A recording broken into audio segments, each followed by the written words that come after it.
Hello, readers by eyes and by ears. This is Mari Chan, and welcome back to my channel. Today we are continuing with the reading of Remnants of Filth, Volume 2 by Meatbun or Rou Bao, and we're covering chapters 54 through 60.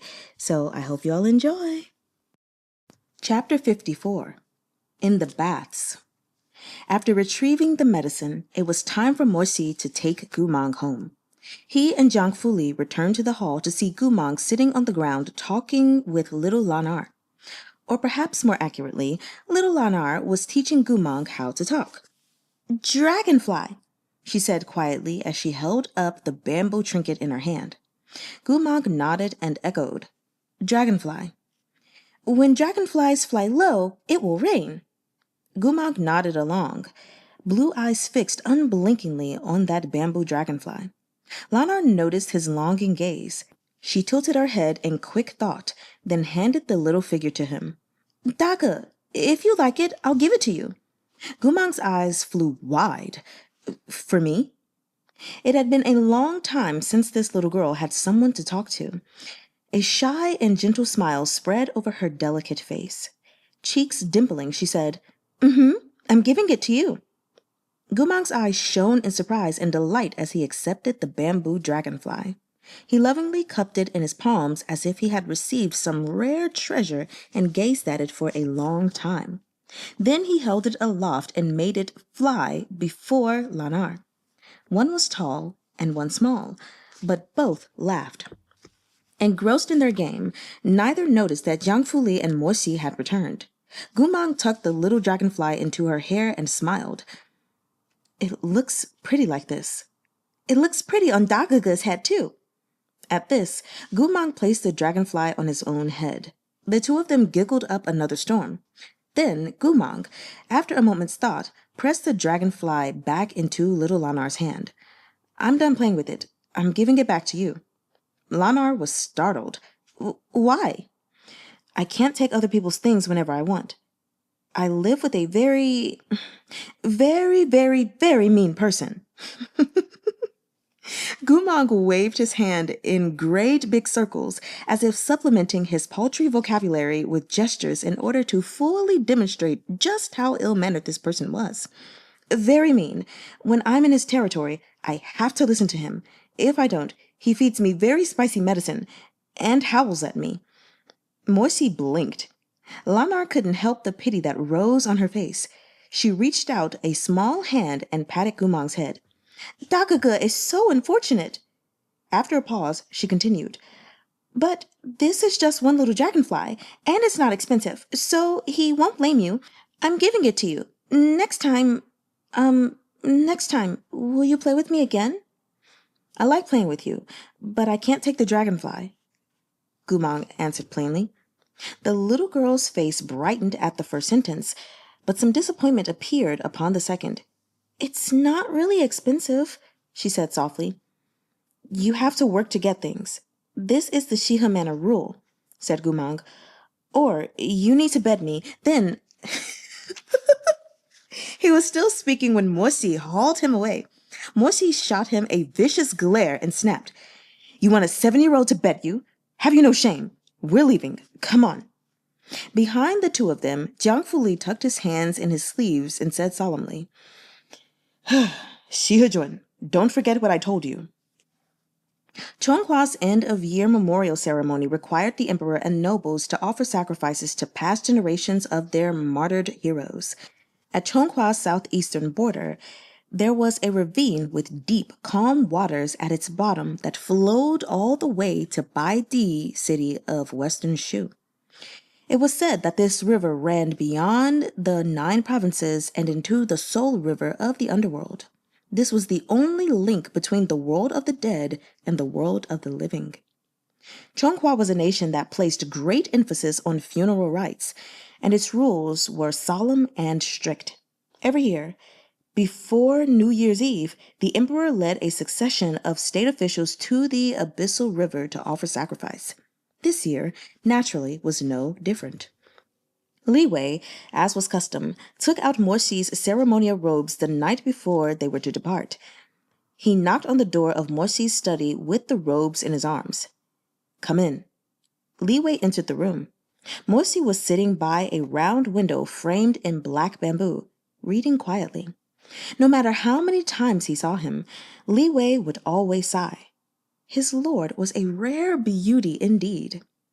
Morsi was tall and handsome, to be sure, and the sharpness that had been hammered bone deep into him was overpowering. All that aside, when considering his face in isolation, one might find Morsi's features to be exceedingly delicate and elegant. Although he was already 30, when he traded his imperial military uniform for a set of relaxed robes to read under the lamplight, he looked refined and youthful. But this was hardly surprising. As the Empire's god of war, he always maintained the most stringent discipline and was rigorously strict with himself. He was steadfastly unaffected by the ephemeral vices of others. Thus, he was always strong and clear-eyed, as upright as a grove of pine or cypress. The aura this man commanded declared that he was at his best and would remain so forever. Li Wei wasn't attracted to men, but when he looked at Morsi, he frequently found himself dazed by his beauty. Morsi flipped another page in his book and skimmed a couple of lines. Before Li Wei could say anything, Morsi turned to him and knitted those sharp brows. "What is it?" Oh! Li Wei shook his head and returned to his senses. "My lord, it's getting late. You'll need to be awake before dawn tomorrow, so you should go and wash up soon." Morsi glanced at the water clock. It was getting late indeed. He rose and said, "All right," then paused, remembering something. "Where did Goo Mahng go?" "Isn't my lord taking him along to the memorial ceremony? This subordinate sent him to get himself in order. I told him to clean himself up a bit." Morsi nodded. Li Wei was always meticulous and took care of most things without Morsi needing to worry about them. In the courtyard within the deepest recess of Shih Manor, there was a hot spring where Morsi usually bathed. Chonghua had many ground-fed hot springs, and almost every noble residence had one such pool. It was said that Wangshu Manor's hot spring represented the peak of extravagance. They had everything from beds to reflexology stones and an aromatherapy terrace. Bat tomans were chiseled into the sides of the pool, and the waters that flowed over them shone a dazzling gold. Morsi, however, was not particularly interested in indulgence. His hot spring pool was the simplest in Chonghua and the most natural. It was hewn of mountain stone and surrounded by greenery. Its shape was the same as when it had been carved, and he never bothered to have it renovated. Shihu's manor hot spring differed from the hot springs of other nobles in another major way. Servants. When other noble lords bathed, they required servant girls, aromatherapists, and even pipa performers. In short, anything they could ever need. But Morsi had never allowed anyone inside his hot spring to serve him. Years of military campaigns had instilled in him an instinctual vigilance toward others. He couldn't fully relax if anyone else was around, even if they were loyal servants who had been with him for many years. The courtyard containing the hot spring was filled with dense mist, and fallen flowers lay scattered across the limestone path. Morsi entered the small black bamboo pavilion. This was where he changed. The pavilion was furnished very simply, with only a crooked side table, a stone bench, a bamboo clothes rack, and an enormous bronze mirror from Yue Manor, which was as tall as he was. Morsi undressed, one layer after another, and left his clothes neatly folded on the table. He undid his inky hair and tied it into a high ponytail before stepping out toward the springs.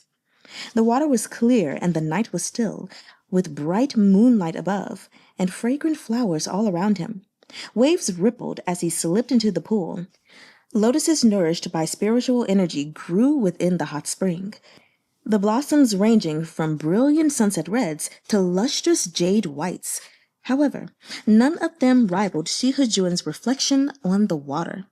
The hazy steam rising from the water's surface made his features seem even more refined in contrast. He slowly relaxed the tension in his spine and leaned back against the hot stones of the pool, his eyelids drifting shut. His surroundings were quiet. There was only the murmur of flowing water, the soft sounds of flowers landing on the surface, as well as several sloshing noises in quick succession, followed by a loud splash. Morsy's eyes flew open just in time to receive a face full of water. He couldn't believe his eyes. Goo Mahng had swum out from some hidden corner and surfaced with a noisy splash. His blue eyes were dark and gleaming like brocade, and a lotus leaf was draped over his head. At the sight of Morsy's bloodless face, Goo Mahng wiped off the water on his own, unperturbed. "My lord also came to wash up? You—" Morsy felt as if there was some obstruction in his chest. He was unexpectedly struck speechless. He glared at the man in front of him, ears ringing with fury and bewilderment. Only after a long moment did he manage to bite out, "What are you doing here?" "Li Wei told me to take a bath," said Goo Mahng, "so I looked around and found this place." "You'd better get the hell out." "But I'm not clean yet." "Get the hell out." Goo Mahng had no other choice. He was tactful. He knew that Morsy's temper was bad, and in any case, he didn't want to fight with him. Without another word, he stood up, the lotus leaf still on his head, and walked up the steps. Unlike Morsy, who was accustomed to wearing a layer of underclothes even in the hot spring, Goo Mahng had undressed down to nothing. As Morsy watched him step out of the water, those slender, long legs were immediately visible through the mist. As if scalded, Morsy turned his face aside at once. His ears had reddened completely. "Hurry up and get dressed." "Mm-hmm." Goo Mahng stepped ashore, the sounds of his footfalls signaling his departure. Perhaps because his mind had been damaged, Goo Mahng was often forgetful. By the time he came out of the water, he had forgotten which nook or cranny he had tossed his clothes into. He looked around and noticed the neatly arranged ceremonial robes Morsy had placed on the black bamboo table. His clothes and Morsy's clothes were both clothes. He couldn't find his, so why not accept this convenient alternative and wear Morsy's instead? With this thought, Goo Mahng scratched his head and walked over. The robes fluttered as he shook them out. He started pulling them on, layer by layer. Inner robe, then belt, then silk ribbon. After he had put on everything else, Goo Mahng's eyes landed on this ribbon. He held it in his grasp, confused and unsure of where to put it. Silk ribbon. Silk ribbon. Where was it supposed to be worn? He stood in front of the hazy bronze mirror and held it up to his body to test out the possibilities. It was too thin to be a belt and too thick to be a hair ribbon. He stared blankly at his reflection for a long time. Suddenly, a sharp pain bored into his skull. Goo Mahng brought a hand to his forehead as a series of memory fragments flashed before his eyes. In that familiar scene, on the deck of a boat, a man with indistinct features stood before him and rasped, "Goo Mahng, turn back." Turn back. He didn't know why he'd see something so odd, but he dimly sensed that he'd been crookedly wearing a blue and gold ribbon just like this one. He heard himself scoffing as he spoke to that man who had come to look for him in despair. "No matter how much of my life I devoted to your honorable country, no matter how many merits I achieved, I could never dream of attaining this kind of pure-blooded noble's ribbon, all on account of my birth." That man's voice was bloodthirsty, grief-stricken, and furious. It was strange how someone working to repress so many emotions and shouldering so many contradictions could speak so calmly and persistently. The other figure replied, "That's the merit ribbon. It belongs solely to the descendants of the martyred heroes. Take it off." "Is it? This was worn by a cultivator who looked pretty young. I cut off his head and saw this ribbon was quite well made. It'd be wasted on a corpse. So?" So what? The scene flashed by, and Goo Mahng snapped out of his daze. He was simultaneously amazed by the dialogue that had suddenly appeared in his mind and startled by the sense of déjà vu that this ribbon had evoked. He looked at himself in the bronze mirror. He hesitated.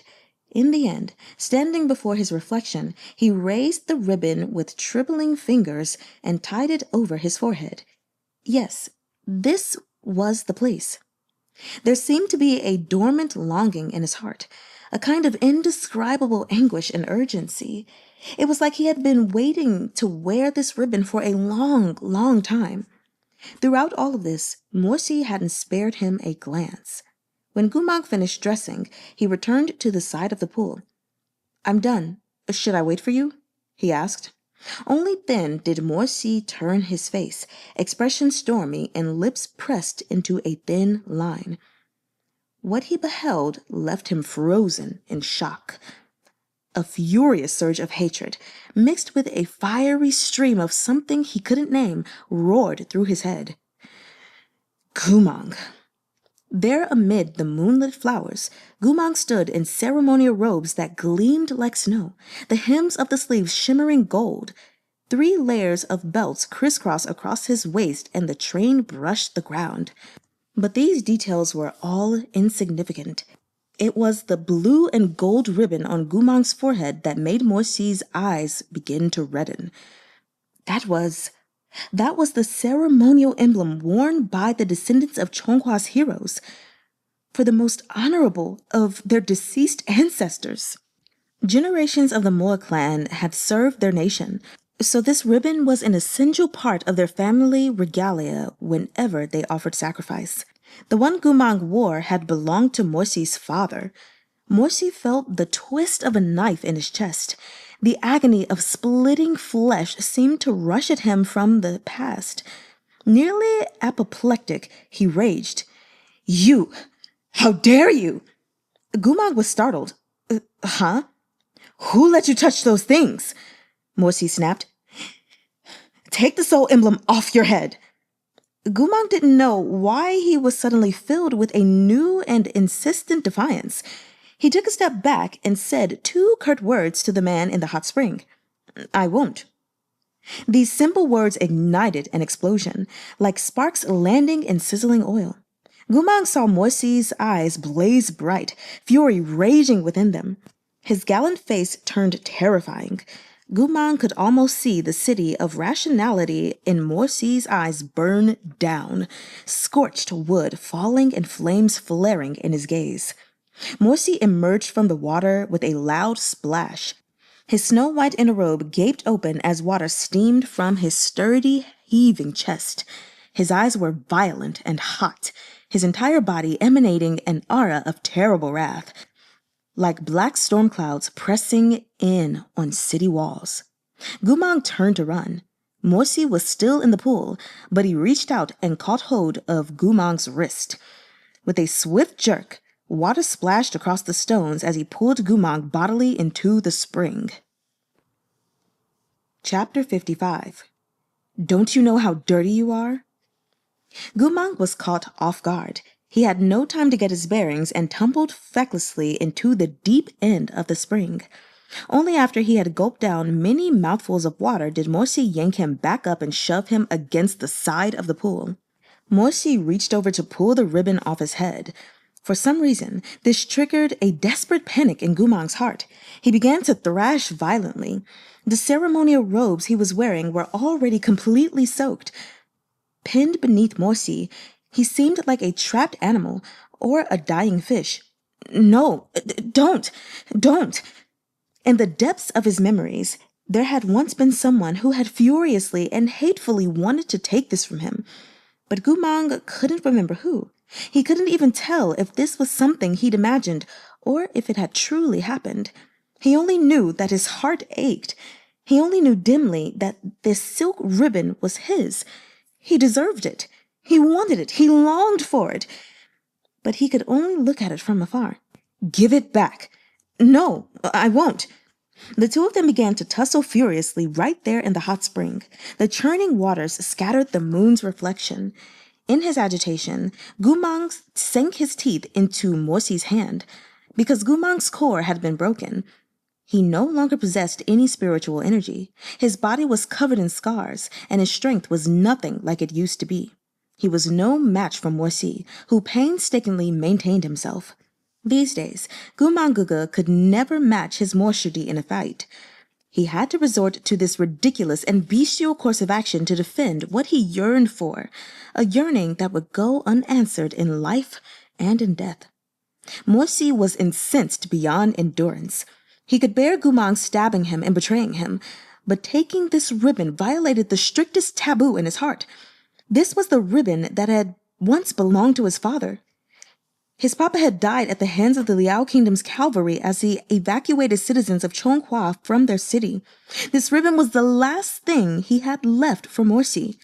How dare Goo Mahng touch it? His heart roared with towering flames. Goo Mangh's bite had been vicious. The back of his hand was bleeding freely, but Morsi didn't feel the slightest twinge of pain. The blood on his hands matched his eyes, bloodshot with rage. Heeding nothing, he tore his hand from between Goo Mangh's teeth and seized the ribbon, then soundlessly slapped Goo Mahng across the face. The strike landed crisply, both heavy and cruel, as if he intended to pay back 7 years of hatred in this one blow. Morsi's own hand stung painfully afterward, and the tips of his fingers trembled with his turbulently fluctuating emotions. There was hatred in his gaze, but as the mist rose, his eyes were wet. Morsi swallowed. He tried to master himself enough to speak, but when his lips moved, no sound came out. Only after he closed his eyes for a long interval did he manage any words. "Goo Mahng," he rasped, his voice terribly hoarse. "Don't you know how dirty you are?" Goo Mahng turned his face away, his ears ringing from the slap. He said nothing.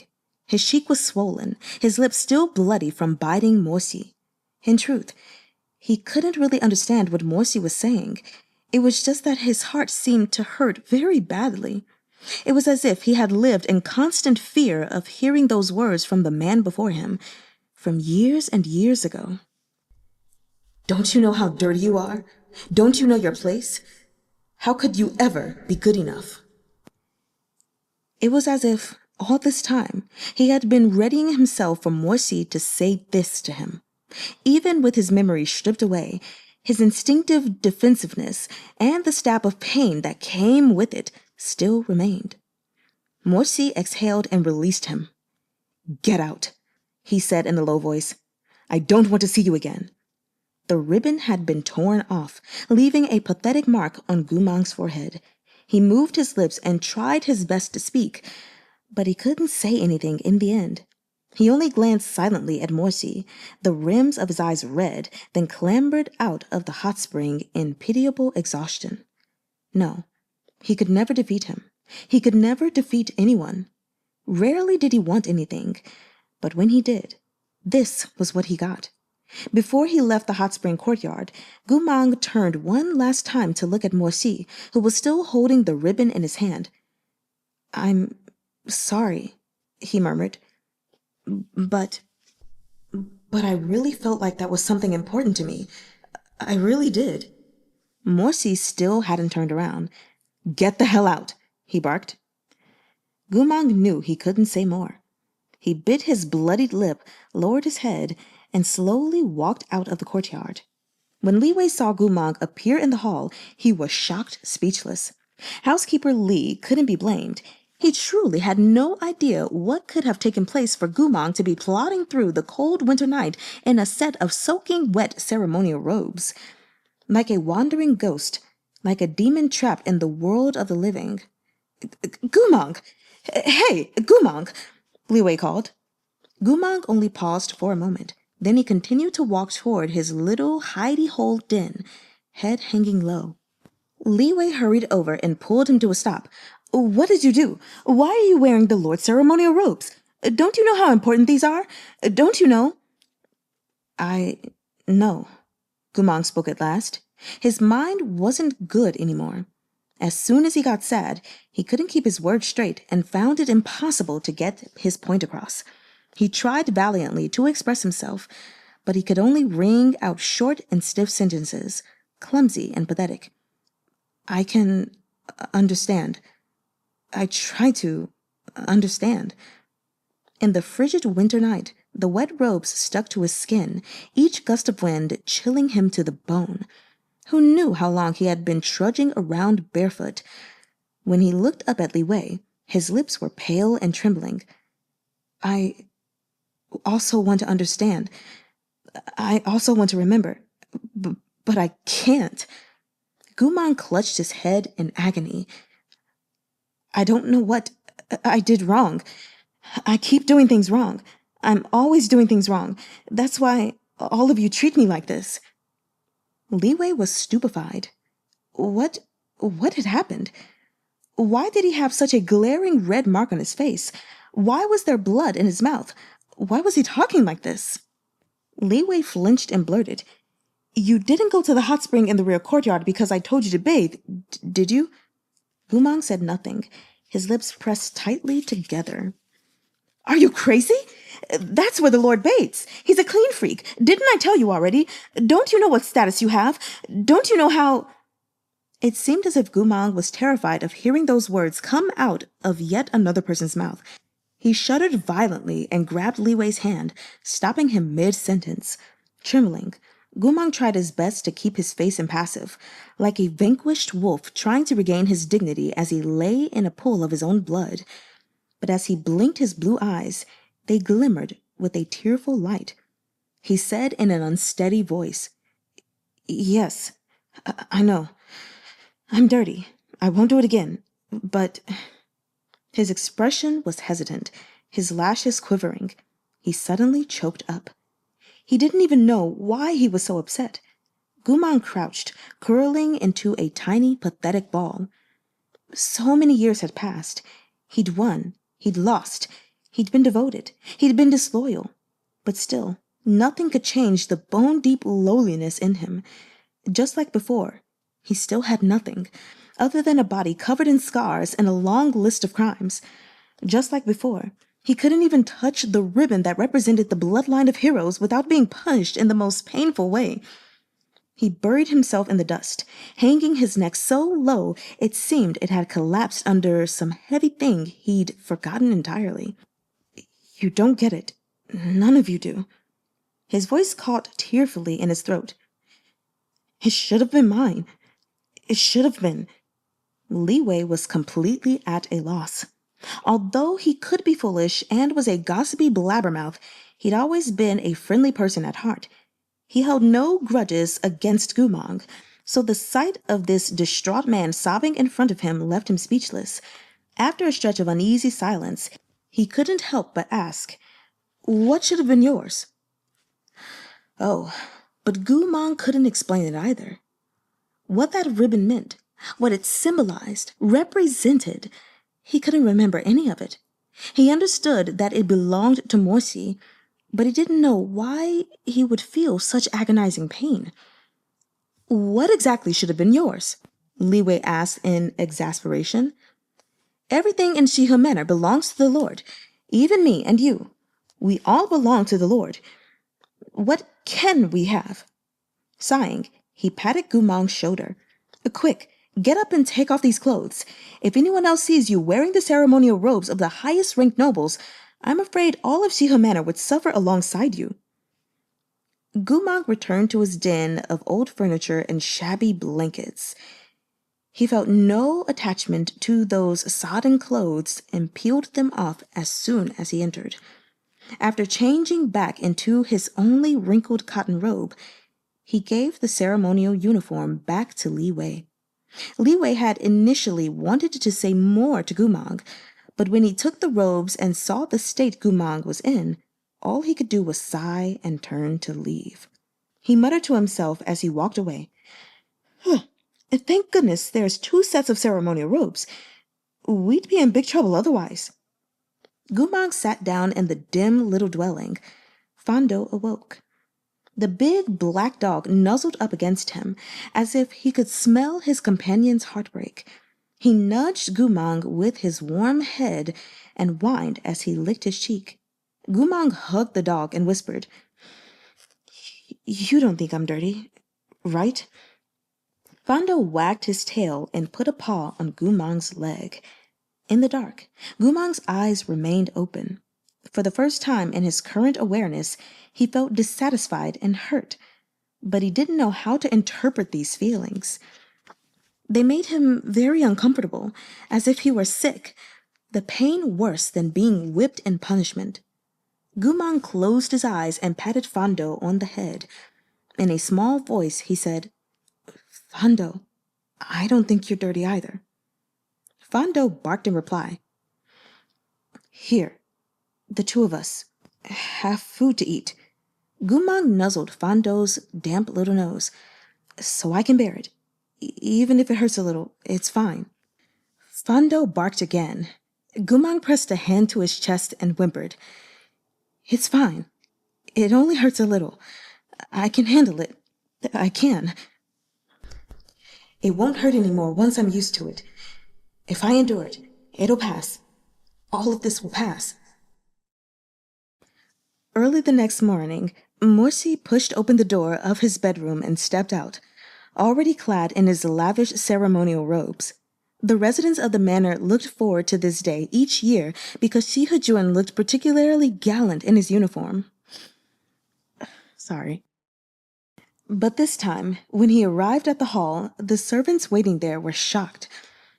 Shizun clearly hadn't slept a wink. His complexion was awful, and there were dark smudges beneath his eyes.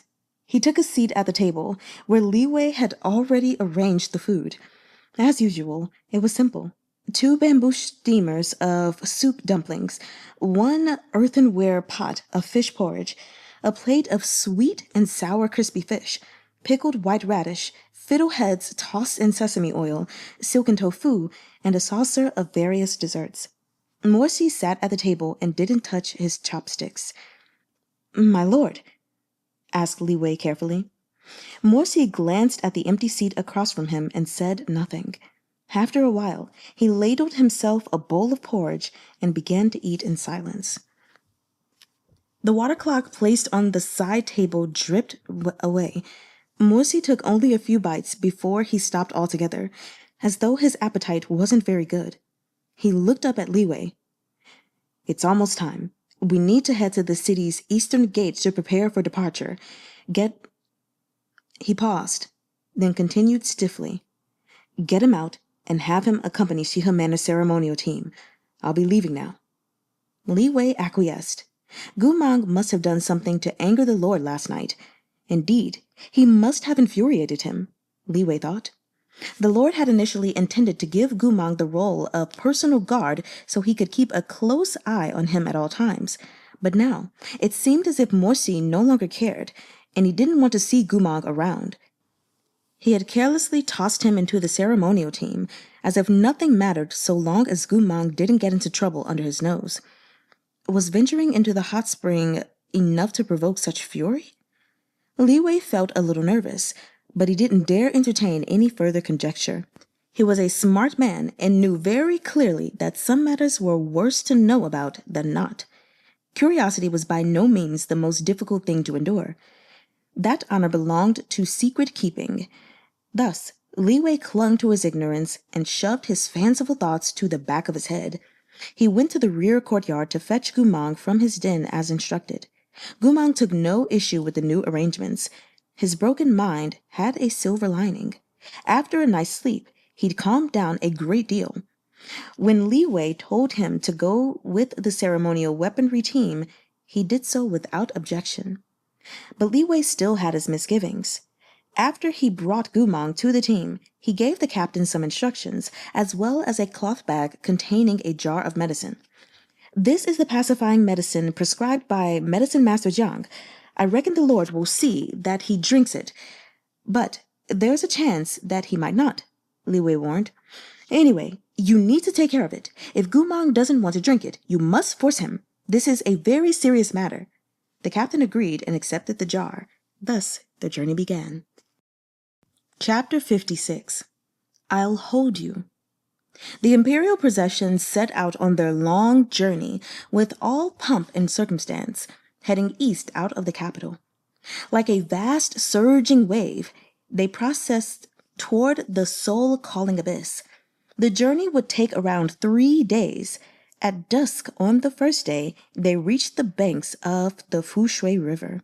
The servants began to set up camp and prepare quarters for their lords, while the nobles were called into the imperial tent to dine. More than 100 seats had been arranged within a massive pavilion supported by magic. Most of the nobles had already assembled by the time Morsi joined them. After a servant girl guided him to his seat, he looked across the aisle to see Mu Zhonglian staring back at him. Like the rest of the noble scions on their way to pay their respects, Mu Zhonglian was dressed in his ceremonial attire. His lavish sapphire blue robes were ornately embroidered with his clan's bat insignia, and the blue and gold ribbon was tied neatly across his forehead, setting off the pallor of his face. Wangshu Manor and the Mo clan were both influential families that had produced generations of heroes. Mu Zhonglian's ancestors had bestowed upon him the undeniable right to wear this ribbon. However, all those present had judgment in their hearts. Each of them knew clearly which clans continued to sire heroes worthy of that glory, and which clans' descendants were an insult to the blood of their forefathers. Once everyone had arrived, the emperor addressed the crowd. "After a day of travel, you must all be tired. Let us begin." The palace servant girls floated in with the platters in their hands. They knelt gracefully before each noble and began to pour wine and serve food. Because they were on the road, the fare was less varied than usual. There were only 8 side dishes, 4 cold and 4 hot, and 1 main dish, but everything was exquisitely prepared. The 4 cold dishes consisted of a meat terrine, salsa salad made with 3 kinds of finely julienned vegetables, sweet osmanthus lotus root, and frost sky fish. The 4 hot dishes were steamed perch with scallion oil, fried shrimp and eel, steamed crab with black vinegar, and stir-fried lotus with snow peas and wood ear mushrooms. The main course was a delicacy perfected by the imperial kitchens, soup dumplings with crab filling. After his fight with Goo Mahng, Morsi's terrible mood had persisted. He could hardly eat a bite, but he did drink more than usual. In truth, the offerings made to their ancestors in Chonghua's end-of-year ceremony weren't so much a sacrifice as they were an account of how many battles were won, what kinds of spiritual devices had been obtained, and whether the country was prosperous and the people at peace during the preceding year. If the year had not been a good one, the atmosphere of the ceremony would be solemn. If Chonghua had thrived, on the other hand, then the ceremony would be a means to reassure the souls of their ancestors, and the feast would be one of joyous abandon. This year, we put a pause on the fighting to strengthen ourselves at home. Although some complications arose, it still counts as a good year. Yes, we have reclaimed some territory on the eastern frontier. It's a happy occasion. Yue Changqing sitting nearby, clinging to his youngest uncle as he chirped and chattered. Fourth uncle, this sweet lotus root is your favorite. If you don't have enough, I'll give you mine. His father, Yue Juntian, had recently returned to the capital and was attending the ceremony as obligated. At the sight of his son fawning over Muzhong Chuyi again, he could scarcely hide his distaste. He cleared his throat and shot a glare at Yue Changqing. As Morsi watched this scene unfold, he couldn't help but recall the first time Goo Mahng had attended this ceremony. Back then, Goo Mahng had recently been appointed to his position by the old emperor and was in high spirits indeed. The emperor had even made an exception to allow him to attend the ceremony otherwise restricted to pure-blooded nobles. The honor had delighted Goo Mahng to no end. His seat was next to Morsi's and, unable to hold back his excitement, he had talked to Morsi non-stop, cheerfully chattering away like Yue Changqing. This raw fish is delicious.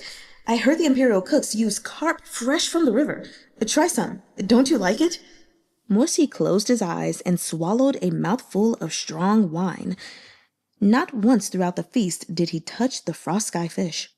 After the meal concluded, Morsi returned to his own camp. He was preparing to retire when he spied the captain of his guard nervously pacing back and forth in the wind.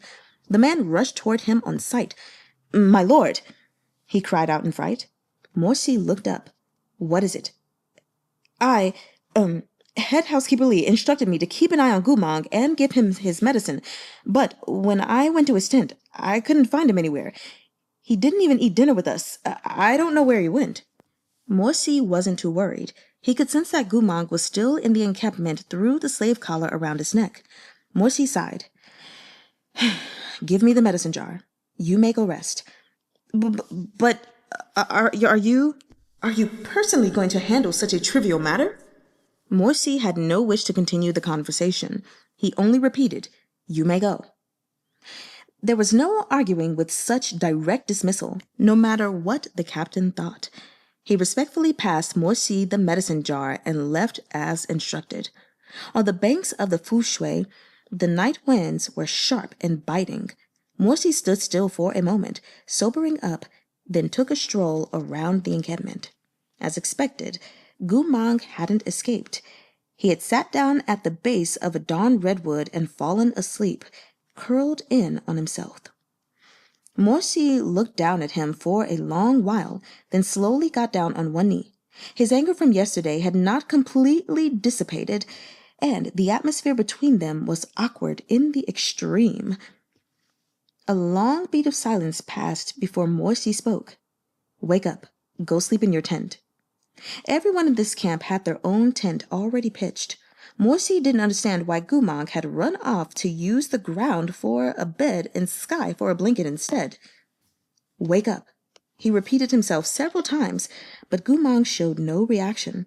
Somewhat irked, Morsi reached out and shoved him a little. Unexpectedly, this push sent Goo Mahng toppling over like a scarecrow. Moonlight shone through the tree's needles and onto Goo Mahng, revealing a face flushed and unhealthy red, as if his pale skin had been steamed in warm mist. His eyes were squeezed shut, and his long lashes fluttered as his wet lips parted around the breath he couldn't quite catch. His eyes were subconsciously furrowed in pain. "Goo Mahng!" Morsi exclaimed in shock. He reached out to touch Goo Mahng's forehead. It was alarmingly hot. Morsi hurriedly pulled the insensible, feverish Goo Mahng to his feet. They made their way toward Goo Mahng's little tent with Morsi propping him up the whole way. Fortunately, Sheeha Manor's encampment was rather remote, and Morsi's retinue was already asleep in their tents. No eyes witnessed this scene. Morsi lifted the tent flap and placed Goo Mahng on the bed. Goo Mahng, now slightly more lucid, blinked sleepily and gazed up at Morsi with hazy eyes. As if struck by a realization, he started to struggle, attempting to sit up and get off the bed. Morsi held him down with one hand.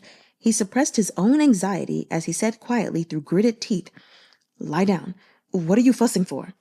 Goo Mahng bit his glossy lower lip, the blue in his eyes resembling tumbling mist. Beneath this stare, Morsi's heart began to race. His hands balled into fists, and he rose to put some distance between them. But Goo Mahng still stared numbly at him, or perhaps not at him. The light in Goo Mahng's eyes was focused on Morsi's forehead ribbon. Goo Mahng opened his mouth as if he wanted to speak, but as his lips parted, he realized he didn't know what he should say, so he bit his lip again. A moment later, he again tried to rise. Morsi pinned him down. "What are you doing?" Due to his fever, Goo Mahng was only half conscious. He clutched at Morsi's sleeve and stubbornly tried to get off the bed. "Goo Mahng!" Morsi snapped.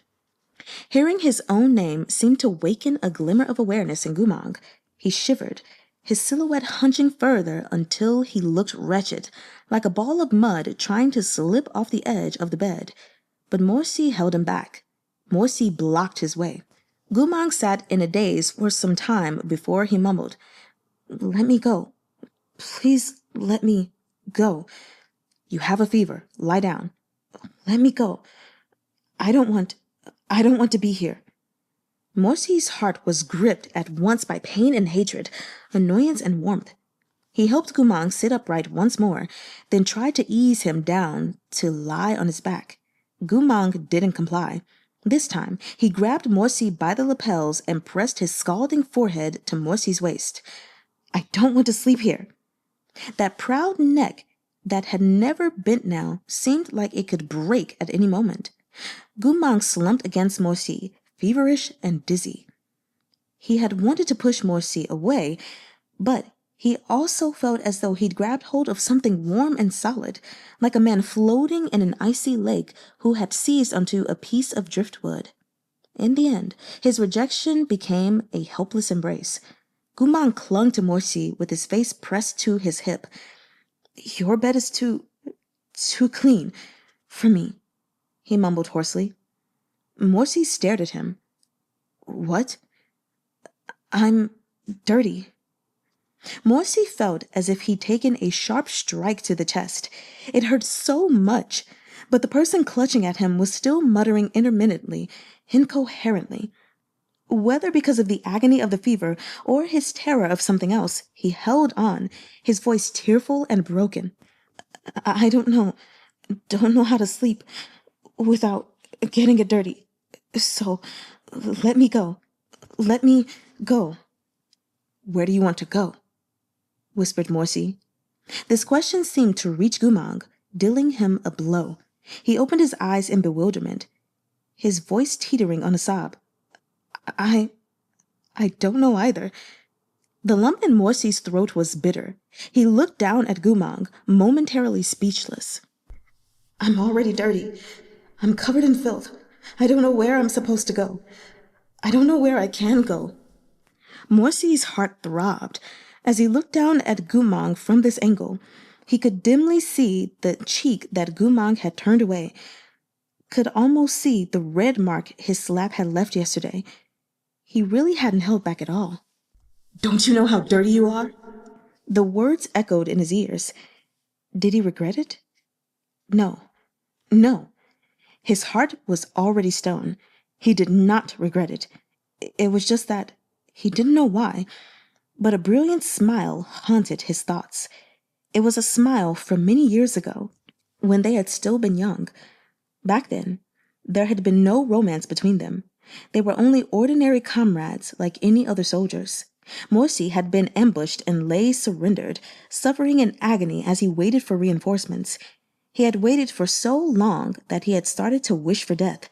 The world had already turned crimson by the time his Goo Shxiong, clad in shining silver armor that reflected the sky, had come for him on horseback.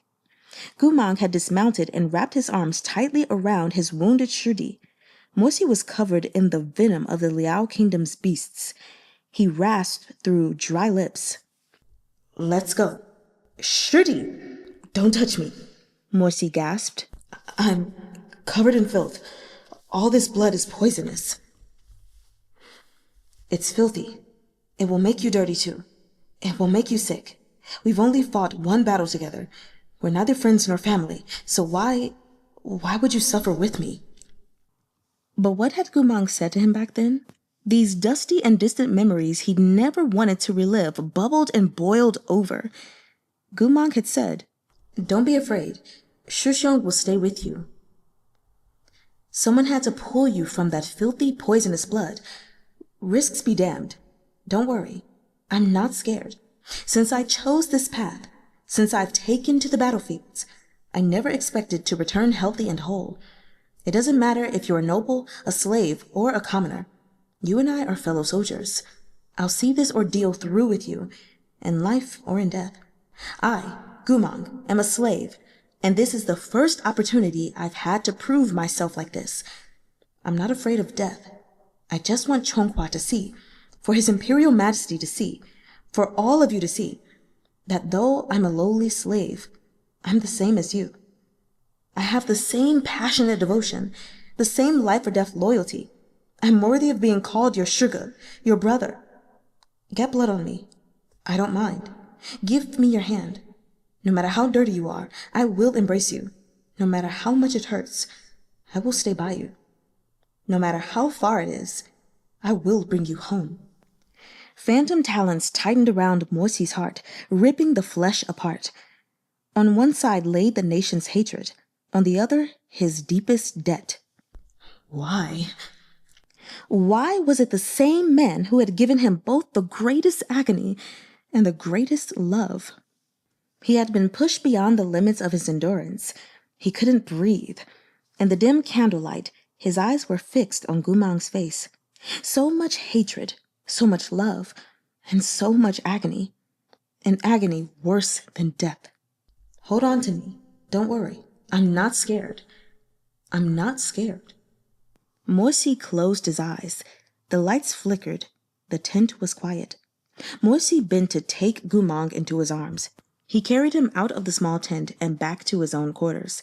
Gently, he put his feverish Shxiong down onto his own soft and sprawling bed, covered in a thick blanket of Arctic fox fur. Morsi lifted his hand and hesitated briefly. At last, he gently cupped Goo Mahn's burning cheek. His touch was light, but Goo Mahng seemed to have been frightened by yesterday's slap. His eyes squeezed even more tightly shut, and he flinched instinctively, trembling. Morsi slowly and silently lowered his hand. He sat next to the bed for a long while, then buried his face in his fine-boned hands. The tent glowed with lamplight. His silhouette was so weary, as if countless heavy and contradictory feelings were poised to tear him asunder. Time passed like this. Goo Mahng succumbed to exhaustion and fell fast asleep. When Morsi turned to see the man curled up beside him, he stared for several seconds in blank silence. He must have gone insane. This memorial ceremony was for the souls of their nation's martyred heroes, for those who died at Goo Mahn's hand. Yet, what was he doing? Taking care of a traitor? He closed his eyes, got to his feet, and slipped out of the tent. The medicine jar was still in his hand. Just a moment ago, he'd wanted Goo Mahng to drink it, but now it would probably be better to wait until he woke. Morsi stood in the night wind, his mind a mess. He didn't want to harbor this gentleness toward Goo Mahng, but he still couldn't forget what the captain had said, that Goo Mahng hadn't even eaten dinner with them. He hesitated for quite a while, conflicted. At last, he set out in the direction of the Imperial Cook's camp. Chapter 57. Coming of Age. Morsi wasn't much good in the kitchen, so he had to trouble the Imperial Cooks to rise from their beds and make something filling. Their encampment was close to the water where plenty of carp flourished. The cook, not daring to slight Shizun, carefully prepared a bowl of fish congee and steamed a basket of crab roast soup dumplings. He was about to add even more dishes when Morsi said, "That's enough. I just need something light." He returned to his tent carrying a wooden tray. Morsi lowered the thick curtain and took up the fire tongs to coax the brazier to burn more merrily. Then he padded over to wake Goo Mahng. When Goo Mahng slowly opened his eyes, he saw Morsi's cool features hovering hazily before him. He began to struggle, as if he wanted to say something, but Morsi cut him off. "Okay, enough about that dirtiness. Are you hungry?" He didn't wait for Goo Mahng to respond before setting the tray down on the bedside table. "Eat something." His tone wasn't exactly gentle and contained a measure of feigned annoyance, but compared to the furious man at the hot spring yesterday, he was as sweet as honey. Goo Mahng wasn't interested in making himself suffer. The instant he smelled the food, he sat up, reached out to take the bowl, and tucked in without another sound. The congee was creamy and light, the pure white slices of fish meltingly tender. He finished it all in one go. Newly energized, he reached out to grab a soup dumpling. Morsi stopped him. "Chopsticks." Goo Mahng paused. He didn't like using chopsticks because he couldn't handle them properly. But since his lord had given the command, he had no choice but to clumsily grab the chopsticks and poke doggedly at the dumpling. The thin skin of the dumpling broke, and the soup spilled out. This wasn't a problem in itself, but Goo Mahng continued to chase that broken dumpling around the basket until he had made a complete mess of it. He never managed to grasp the entire dumpling. His chopsticks finally closed around a small piece of skin, but the meat filling had tumbled out. Morsi couldn't bear to watch any longer. He stiffly took the jade chopsticks from Goo Mahng's hand and ate that tragic dumpling himself, then picked up an intact dumpling and brought it up to Goo Mahng's mouth. Goo Mahng probably thought this person was crazy, viciously mean one second, and hand-feeding him the next. He simply couldn't wrap his mind around it. He stared in silence. "Open your mouth," Morsi said, impatient. Goo Mahng truly was famished, so after a second of hesitation, he opened his mouth and bit into the dumpling Morsi had picked up for him. It burst with a pop, spraying soup everywhere. Morsi couldn't dodge in time and received a perfectly aimed faceful of soup. Goo Mahng hadn't fared much better. His lips were painfully scalded, and he spat out the half-bitten dumpling with a hiss. Just as he thought. Morsi hated him and wanted him to suffer. Morsi grabbed Goo Mahng's chin and tilted his face up, interrupting Goo Mahng's thoughts. For a moment, he thought Morsi was angry and wanted to slap him. His blue eyes flickered uneasily, but the pain he expected never arrived. He looked down, his lashes fluttering as he studied Morsi's expression. Morsi was staring at his mouth, his face inscrutable. After some time, Goo Mahng heard him murmur through gritted teeth, "Why are you always..." "Always what?" Morsi didn't finish his sentence, but pain stabbed through Goo Mahng's head as blurry scenes flashed through his mind. At some other point in time, this had happened before. He had eaten something too hastily and burned his tongue, and then it seemed like someone had also grabbed his chin like this, tilting his face up to peer at him while grumbling about him not being more careful. "Just nibble a small hole in it first, then eat it. No one's going to take it from you. Let me see how bad it is." Then, for some inexplicable reason, that person had suddenly bent down and kissed him on the mouth, cool lips wrapping around his tender and scalded tongue. This memory made Goo Mahng bewildered, made his heart throb. He licked his lips without realizing. The movement seemed to set a fire in Morsi's chest. Even as it blazed bright inside him, his eyes went dark. After a beat of silence, Morsi slowly released him, turning his fair, handsome face aside. After Goo Mahng finished eating, he felt Morsi's eyes on him once more. It was time for him to take his medicine. Goo Mahng knew he couldn't avoid it, so he gulped down the medicine to get it over with as fast as possible. He never anticipated that Morsi would bring him a second jar. His eyes widened. "It's for your fever," Morsi said, his tone indifferent. "I had the healers here prepare it. Drink." Helpless, Goo Mahng chugged this jar of medicine as well with an unpleasant expression. Morsi cleared away the dishes and said, "Go to sleep." "This is your bed," Goo Mahng replied carefully. "Yesterday, you said I don't want to talk about what happened yesterday." Morsi cut him off. "Nor am I helping you because I feel guilty about it. If you got sick, I would be inconvenienced. I don't wish to be inconvenienced." Goo Mahng fell silent. "Do you understand?" A nod. "Then go to sleep." Morsi brought the tableware back to the imperial cooks. By the time he returned to the tent, Goo Mahng had indeed obediently gone to sleep, but likely because yesterday's incident in the hot spring had badly frightened him, he didn't dare to be presumptuous and had curled up as small as he could in one corner of the bed. Morsi stared at him for a moment, expressionless. He picked up a felt blanket and covered Goo Mahng with it. Perhaps it was because he was sleeping in Morsi's bed, surrounded by his scent. Goo Mahng furrowed his brow and slept fitfully, images flashing now and again through his head. These images were blurry and disconnected at the beginning, but by the end, like a meandering stream pouring into a rushing river, a vivid memory returned to his feverish head. He hazily recalled the day Morsi had come of age. Goo Mahng had gathered up a pocketful of Jiangling cowrie shells and gone to a nearby market for a jar of pear blossom white wine and 2 or 3 good dishes.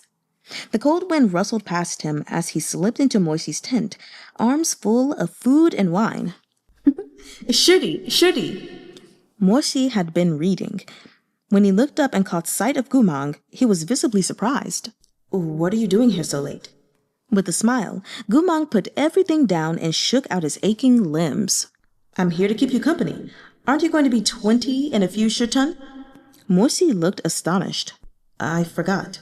Goo Mahng laughed. "I just knew it. You think of nothing but spell techniques.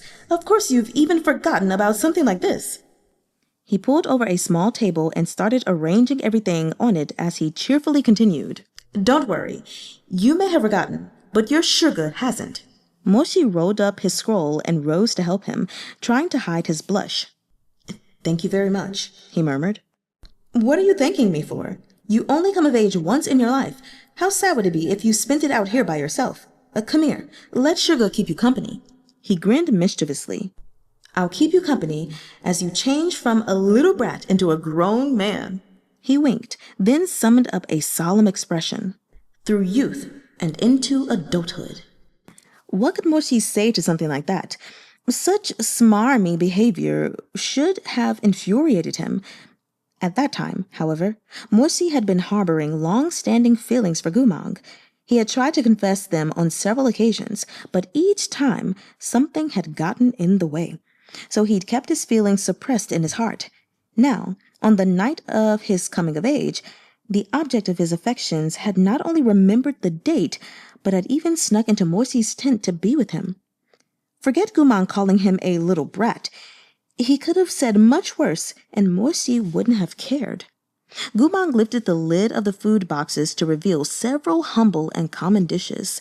After he finished setting the table, he warmed a pot of good wine on the stove.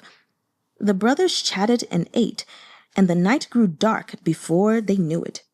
Goo Mahng back then had only seen Morsi as his little Shudi he was very close with and was completely unguarded around him.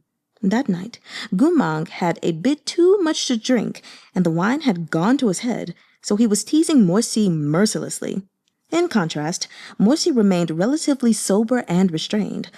Although he had also downed 2 cups of wine, he was hardly inebriated. As he watched his Shxiong get more and more unruly, he had the feeling it would be improper to let this continue.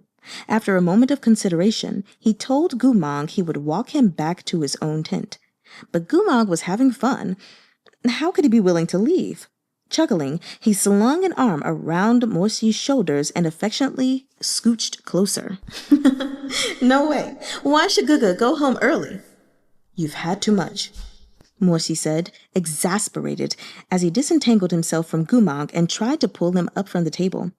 Goo Mahng very helpfully stood up, but he had no intention of leaving whatsoever. He paced around the table, then threw himself into Morsi's arms, laughing. Shudi, we're 2 good bros. 2 good bros. As he giggled, he buried his burning face in the crook of Morsi's neck. The first time I saw you at the academy, you weren't even as tall as I am. You looked so small and serious. He chuckled, oblivious to the flush making its way up Morsi's neck. In the blink of an eye, you've become a man even stronger and taller than your sugar. He stumbled to his feet once more and reached out to cup Morsi's face. Beaming, he continued.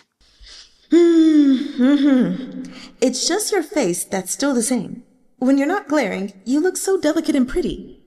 Unfortunately, he was too drunk to notice how complicated Morsi's expression had become. The brightest love, the greediest lust, and the deepest tenderness all surfaced one after another, only to be forced down again by the coldest self-control. Separated by mere inches, Morsi tore his gaze away from Goo Mahng's face. Shxiong should go to sleep, he said firmly. I'll help you back. Sleep. Laughing, Goo Mahng tried very hard to straighten up, but before Morsi could lead him anywhere, he folded at the waist like a crab that had spent the winter drunk. Without warning, he collapsed against Morsi again, his limbs all askew. Both of them stumbled. The force of Goo Mahng's weight upon him sent Morsi tumbling backward onto the army bed, Goo Mahng heavy on his chest. I don't feel like leaving, Goo Mahng mumbled. My tent is too far away. Morsi was at a loss. I'll sleep right here. Goo Mahng was used to acting quite casual with Lu Jianxing and his other buddies. But because his little Shudi Morsi was beautiful, high-born, and the picture of icy aloofness, Goo Mahng cherished him, but took care to keep himself in check. He always worried that he might accidentally upset this noble young master 3 years his junior. If Goo Mahng were sober, he definitely wouldn't be so forward. Even if he was exhausted and wanted to stay over, he'd still ask with a smile, Is it okay if Shxiong sleeps here for the night? But the wine had muddled his head. He no longer had so many reservations, and even his cautious habit of asking for permission had faded. Like some Jianghu big shot, he tossed out a demand without an ounce of hesitation and let out an enormous yawn. Leaving Morsi to his vibrant mess of emotions, Goo Mahng wasted no more time. He closed his eyes and went to sleep. Morsi's face was going green. He gritted his teeth as he looked down at the head resting on his chest. Get up. How could he let Goo Mahng sleep here? He felt such unspeakable desire toward him, such that it tormented his heart day in and day out. How could he possibly let Goo Mahng so unwittingly sleep by his side? But it seemed like Goo Mahng was really about to spend the night like this. The frustration in Morsi's chest blazed to life. He decided he would get up and haul Goo Mahng to his feet. Even if he had to haul Goo Mahng piggyback to his tent, that was preferable to Goo Mahng sleeping here with him. But Morsi had barely twitched before Goo Mahng lifted his head again, seemingly alert. No, I just remembered, he piped up. I can't sleep yet. With that, Goo Mahng rolled over, getting off Morsi. He reached into the collar of his robe as he mumbled. I nearly forgot. I even bought you a coming-of-age present. Hey, where'd it go? Laying there in Morsi's bed, Goo Mahng fished around in his robes for a long time. At last, he produced a crumbled little book from within his lapels. He gazed triumphantly at the pamphlet in his hand, then pulled Morsi close. He looked every bit the part of a scoundrel elder brother corrupting the youth. It's your 20th birthday. That means you've come of age. Your Goo Mahng knows you like to read. I can't afford to get you anything expensive, but I drudged this up from the Jutsu bookstall. It's cheap, but it's definitely something else. He boasted of his purchase like a salesman shamelessly hawking his wares. Then he shoved the book into Morsi's hands, his enthusiasm obvious. Look at it. Morsi didn't pick up Goo Mahng's implication, nor could he make heads or tails of Goo Mahng's Weasley expression. He honestly thought Goo Mahng had bought him an interesting book, so he took the pamphlet and opened it. At first glance, he didn't understand. At second glance, he saw that it was full of mysterious drawings, but was still unsure. Goo Mahng was lying next to him. He inched his warm body closer as he laughed. So, isn't it great? Some minutes passed, yet he still hadn't heard Morsi make a sound. Rather, that youth's beautiful face was filled with some confusion. Goo Mahng was flabbergasted. No way. You don't like it? It's so thrilling. Guga spent a long time picking it out. He followed Morsi's gaze, paused for a moment, and then said, Shirdi. Goo Mahng sighed. He looped one arm over Morsi's shoulders. You're holding it upside down. He plucked the book from Morsi's fine-boned hands and flipped it over. Clearing his throat, he chuckled, voice smooth and low. Come here, be good. Guga will teach you how to read it right side up. Voila! Look, Goo Mahng proclaimed. With a single glance, Morsi's fair and gallant features flushed beet red. This was a fucking porn booklet. Chapter 58. Teach me, Shxiong. As though he'd touched something disgusting, Morsi's dark eyes widened like a cat whose tail had been stepped on. He tried to slam the book shut in shame and anger, but Goo Mahng, cackling himself silly, wrapped his arms mischievously around him. Not only did he refuse to let Morsi close the booklet, he snatched it from him and held it open, forcing Morsi to look at those wrinkled pages. Morsi didn't want to get into a real fight with Goo Mahng, so the two tumbled around on the bed for a long time, one drunkenly snickering while the other quietly berated him. In the midst of the chaos, the book landed wide open on Morsi's face with an audible slap. All his hair stood on end at the obscene images pressed right into his face. Morsi sprang up from the bed as if he'd showered in sewage and pushed Goo Mahng aside, his usually elegant and reserved face bright red. He didn't want to look at Goo Mahng, and he wanted to touch that booklet even less. Chest heaving, Morsi turned away. He swallowed and fixed his collar. Don't joke like that with me. This was a warning. Unfortunately, Goo Mahng was already too far gone to heed it. His mind was so addled, he thought his little Shirdi was only pouting in embarrassment. It was his own fault for not reading the man right. Underneath it all, Morsi was a savage and unbridled carnivore. But his deceptively cool, proper facade had tricked Goo Mahng into thinking he was an ethereal red-crowned crane who would remain untouchably aloof no matter how he was provoked. In hindsight, the mess Morsi fucked him into was of his own making. Under the influence of the wine, the oblivious Goo Mahng found Morsi's icy awkwardness indescribably funny, and he couldn't bear to let him off the hook. He retrieved the booklet that Morsi had cruelly tossed aside and offered him a tipsy smile. You sure you don't want it? Morsi said nothing. If you don't want it, I'll read it myself. With that, he lay back on Morsi's bed and began to flip through it, oohing and ahhing with a wide grin. Morsi's ears were blood red. He closed his eyes and tried to endure this indignity in silence, but his traitorous heart seemed to beat as loud as a drum in that quiet tent. After a short moment, he rose and said in muted tones, I'll go clean up. Goo Mahng's smiling face peeped out from behind his book, eyes gleaming with intoxication. You're running away? Morsi ignored him.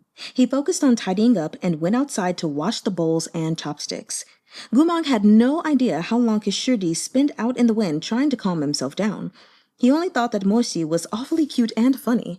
How did such a naive alpine flower sprout from the ranks of those noble scions? 20 years old and still blushing red to the tips of his ears after merely touching a book of erotica. So silly. Goo Mahng thought that this wouldn't do at all. Morsi was already all grown up. In a few years, he might even be married. Yet, at his age, he couldn't handle something as banal as sex. Such excessive shyness was a disease. It needed to be thoroughly cured. Otherwise, what would he do as a newlywed? Would he push the poor bride away and coldly intone, My apologies, I must abstain from such obscenities? Goo Mahng was really too drunk. His mind wandered without logic or restraint. The more he thought, the funnier it all became. He grew convinced that he was truly the perfect Shxiong, fussing over his Shirdi like a mother hen. He carelessly flipped through the booklet as he pondered. The images before his eyes were all indecently lewd and over the top. As he turned the pages, he became quite engrossed in it. He thought nothing of the spark he'd set off in Morsi or whatever profound reflections on life the youth was having in the cold wind outside. He was blissfully relaxed, his habitually tense muscles loosened by the pear-blossom white wine. He was enjoying this coming-of-age present that Morsi had so disliked. The more he read, the more he suspected that this rascal Morsi had no taste. If Lu Jianxing were here, he would already be tucked right next to him, appreciating this excellent work. The two of them would chatter away about which position was the best and which girl was the prettiest, leers on both of their faces. At least, that's what normal men did. Was there something wrong with Morsi? Goo Mahng's imagination ran wild.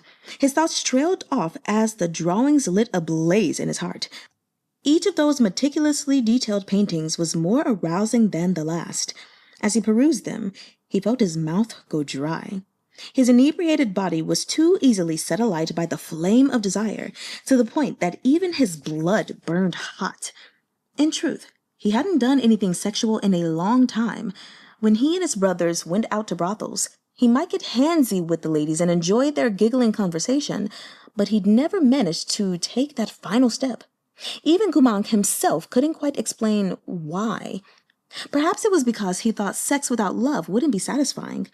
Perhaps it was because he had grown up a lost orphan and had always, from the bottom of his heart, longed for steady companionship that would last a lifetime. Or perhaps none of those excuses were true. Perhaps they were all a front. He just thought that the girls he'd held all felt too delicate, like fragile porcelain. He certainly admired their beauty, but he'd never felt much desire. For instance, in the painting before him, the women were fair and alluring, but he preferred to look at the men having sex with them, at those strapping, powerful, unshakable physiques. At this thought, Goo Mahng felt that there was probably something wrong with him. He kept flipping through the book.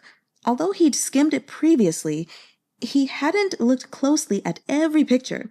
Now, one page in particular stopped him in his tracks. Blood roared through Goo Mahng's ears, making his muddled head ring. Yet he hadn't even registered why his blood had surged like that. It was an instinctive reaction to what was on the page. Only after the shock had passed did he realize that this painting wasn't quite like the others. The artist had probably wanted to paint something provocative and felt that heterosexual pairings alone weren't novel enough, so they'd gotten creative and produced a very daring scene. Naturally, these erotic pictures all featured women, and the woman in this painting was lying on her back with her hair in disarray and her slender neck arched, legs spread for the man plundering her fair and trembling body. But that wasn't the point.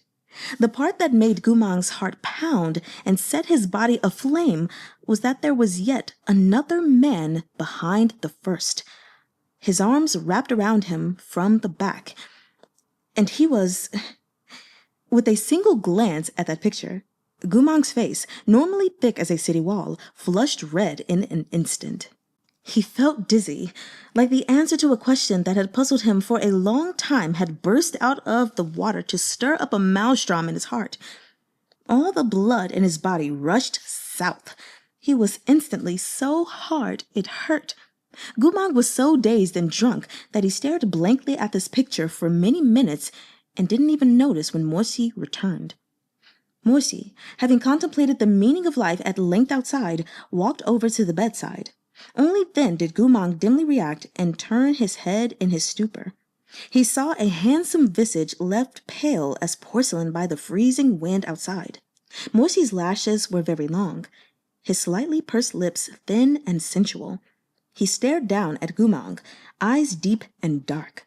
They seemed to be filled with some indescribable emotion. Goo Mahng had never noticed a look like this in Morsi's eyes before. He couldn't identify it. All he knew was that it made his heart blaze with yearning. Morsi appeared to have figured out what he wanted to say to Goo Mahng while he was outside. However, he'd barely gotten a word out before Goo Mahng yanked him down. He didn't hear at all what Morsi had said, nor could he have understood if he had. He just had a vague conviction that good things should be enjoyed with his good brothers. He rashly redoubled his efforts. Drunkenly ignoring Morsi's efforts, he persisted in trying to show him the porn booklet. You have something to tell me, and I have something to show you. First, look at these with me, and then I'll listen to what you have to say.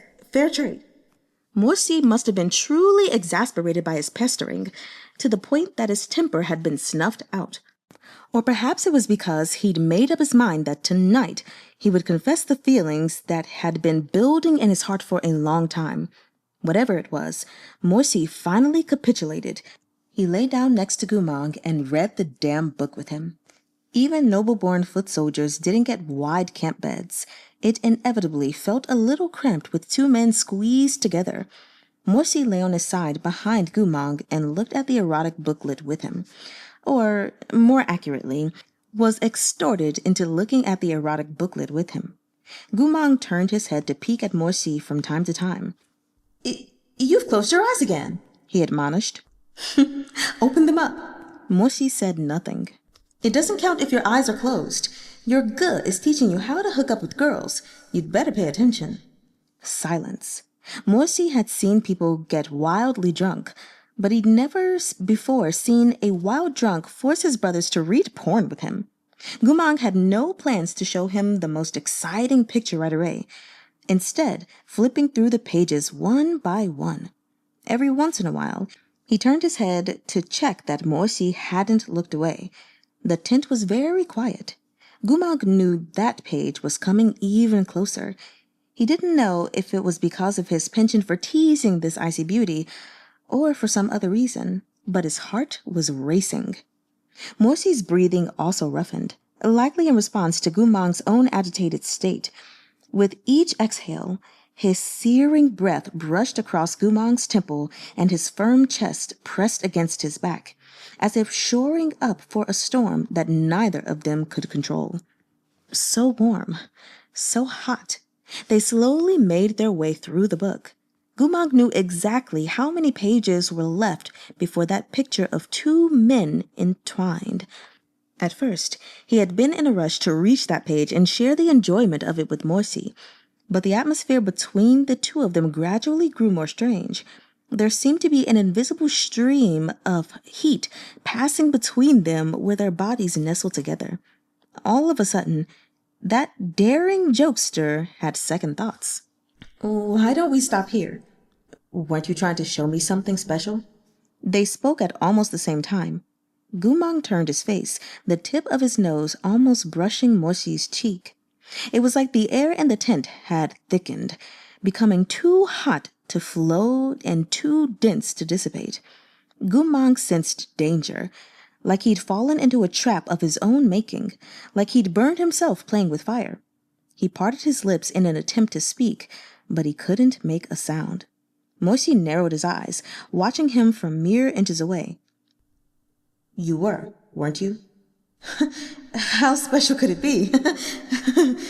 The next page was that page. Goo Mahng swallowed, half wanting to slam the book shut then and there. But Morsi, who had previously loathed the little booklet like nothing else, had scented a subtle change in the air. He snatched the book away with his elegant, powerful hand, and his long fingers reached out to turn the page. Goo Mahng closed his eyes with a sense of impending doom. It was silent. Neither of them moved. Neither made a sound. After a few moments, Goo Mahng couldn't bear the suspense. He cracked his eyelids to sneak a quick peek. He saw Morsi wearing an inscrutable, complicated expression as he examined the painting of one man fucking another man. His eyes flickered. The aura emanating from Morsi was too strange. Even drunk Goo Mahng still shivered at the sight of him. He summoned up a forced smile and made to get up. Shitty, congratulations on coming of age. It's gotten late. Guga's going to go back now. He hadn't finished the sentence when Morsi pinned him back down. As before, Goo Mahng was lying on his side, Morsi against his back. However, Morsi had intentionally left some distance between them earlier. His chest had been pressed to Goo Mahng's back, but they hadn't been touching anywhere else. Right now, Morsi had basically pulled Goo Mahng flush against his body. Goo Mahng immediately felt something very large and hard push against him and even thrust forward. Goo Mahng let out a muffled gasp. The alcohol, the new sensation, the terrifying taboo, and his accumulated lust all combined to make him incredibly sensitive. A humid, fiery voice rumbled against his ear, the rough, deep desire audible within making his wine-softened body tremble all over. Somehow, he didn't know that voice at all. Morsi panted raggedly in his ear. Was this what Sugar wanted me to see so badly? No, Goo Mahng only managed a handful of words before his earlobe was captured by a warm mouth, soon followed by a rough tongue licking around and into his ear. Goo Mahng was instantly sapped of strength, the unfamiliar sensations drawing a moan from his lips. This cry seemed to give the newly adult young man behind him a tremendous dose of courage. Morsi drew him into a snug embrace, his strong hands wrapping around Goo Mahng's waist as he pulled him close. He was holding himself back, but he'd been doing so for so long. Given this small outlet, his desire rushed forth messily. He sucked Goo Mahng's earlobe with increasing force and passion. I didn't... Morsi, that's not what I meant. But Goo Mahng wouldn't hear a thing he had said anymore. He held Goo Mahng from behind with one hand as he ran his other over his entire body. When he felt Goo Mahng's own burgeoning reaction, his fervency only increased. He grabbed Goo Mahng by the chin and stared into his eyes under the candlelight. He suddenly leaned down and kissed him. Like a parched man, he captured Goo Mahng's lips, almost violently, forcibly licking into his mouth. This kiss was frankly too intense. The sound of it was soft and sticky, and it entwined with the sounds of Goo Mahng panting and struggling. The noises Goo Mahng made seemed to hit Morsi like an aphrodisiac. He took hold of Goo Mahng, who was attempting to turn around, and clutched him close, caging him tightly in his arms. Morsi tilted Goo Mahng's face toward his own and kissed him passionately while pushing up against Goo Mahng's ass through their clothes. Morsi kissed Goo Mahng's lips until they were red and glossy. As they separated, he panted for breath, his eyes indescribably dark. His voice was so rough, there could have been smoke when he spoke. Shxiong said he would accompany me tonight as I changed from a little brat to a grown man. Go ahead, then. Goo Mahng wanted to throttle his loud-mouthed self of a few hours ago. This is not what I fucking meant, he wailed. Too late. Morsi pulled himself up, then turned Goo Mahng over and shoved him beneath his own body. His lapels were loose and open, revealing a chest that was as fine as jade, but tremendously sturdy. I gave you your chance to leave. It was you who refused. Goo Mahng, for once, couldn't muster a response. Morsi tossed the booklet aside, gripped Goo Mahng's chin, and lifted his face. Those delicate and elegant eyes watched him in a daze. Morsi, you're being ridiculous. Morsi's throat bobbed as he reached out to untie Goo Mahng's sash. He said softly. Ridiculous is what Shxiong knows best. His eyes were terrifyingly dark as they raked over the sight of Goo Mahng beneath him, skin flushed and burning with desire. Finally, he bent down and murmured, Teach me, Shxiong. Oh, God. Chapter 59. Memory Begins to Wake. Goo Mahng's eyes flew open, blue irises shining wet in the darkness. The tent was quiet. His chest was heaving violently, and his back was soaked with sweat. He could hear his own heartbeat pounding loudly in the silent night. He swallowed. What had he just dreamed? The last thing he saw was Morsi pushing him down and capturing his lips with his own. That searing heat as contrary to his customary coolness as night from day. Goo Mahng could almost feel that overpowering emotion rushing forth from the dream to drown him in its wake. But what was that feeling? He didn't understand. He only felt that it was shockingly warm and terrifyingly strong, so much so that it could pass from his dreams into his waking mind, making his heart pound and his blood surge. It was too sweet and too dangerous. Goo Mahng unwittingly reached up to touch his mouth. He turned over. Morsi was sitting on a chair by the bed, his head tilted to the side, fast asleep. The face was marked different from the one Goo Mahng had glimpsed in his dream. The man before him no longer looked as young, or as impulsive, or even as sincere.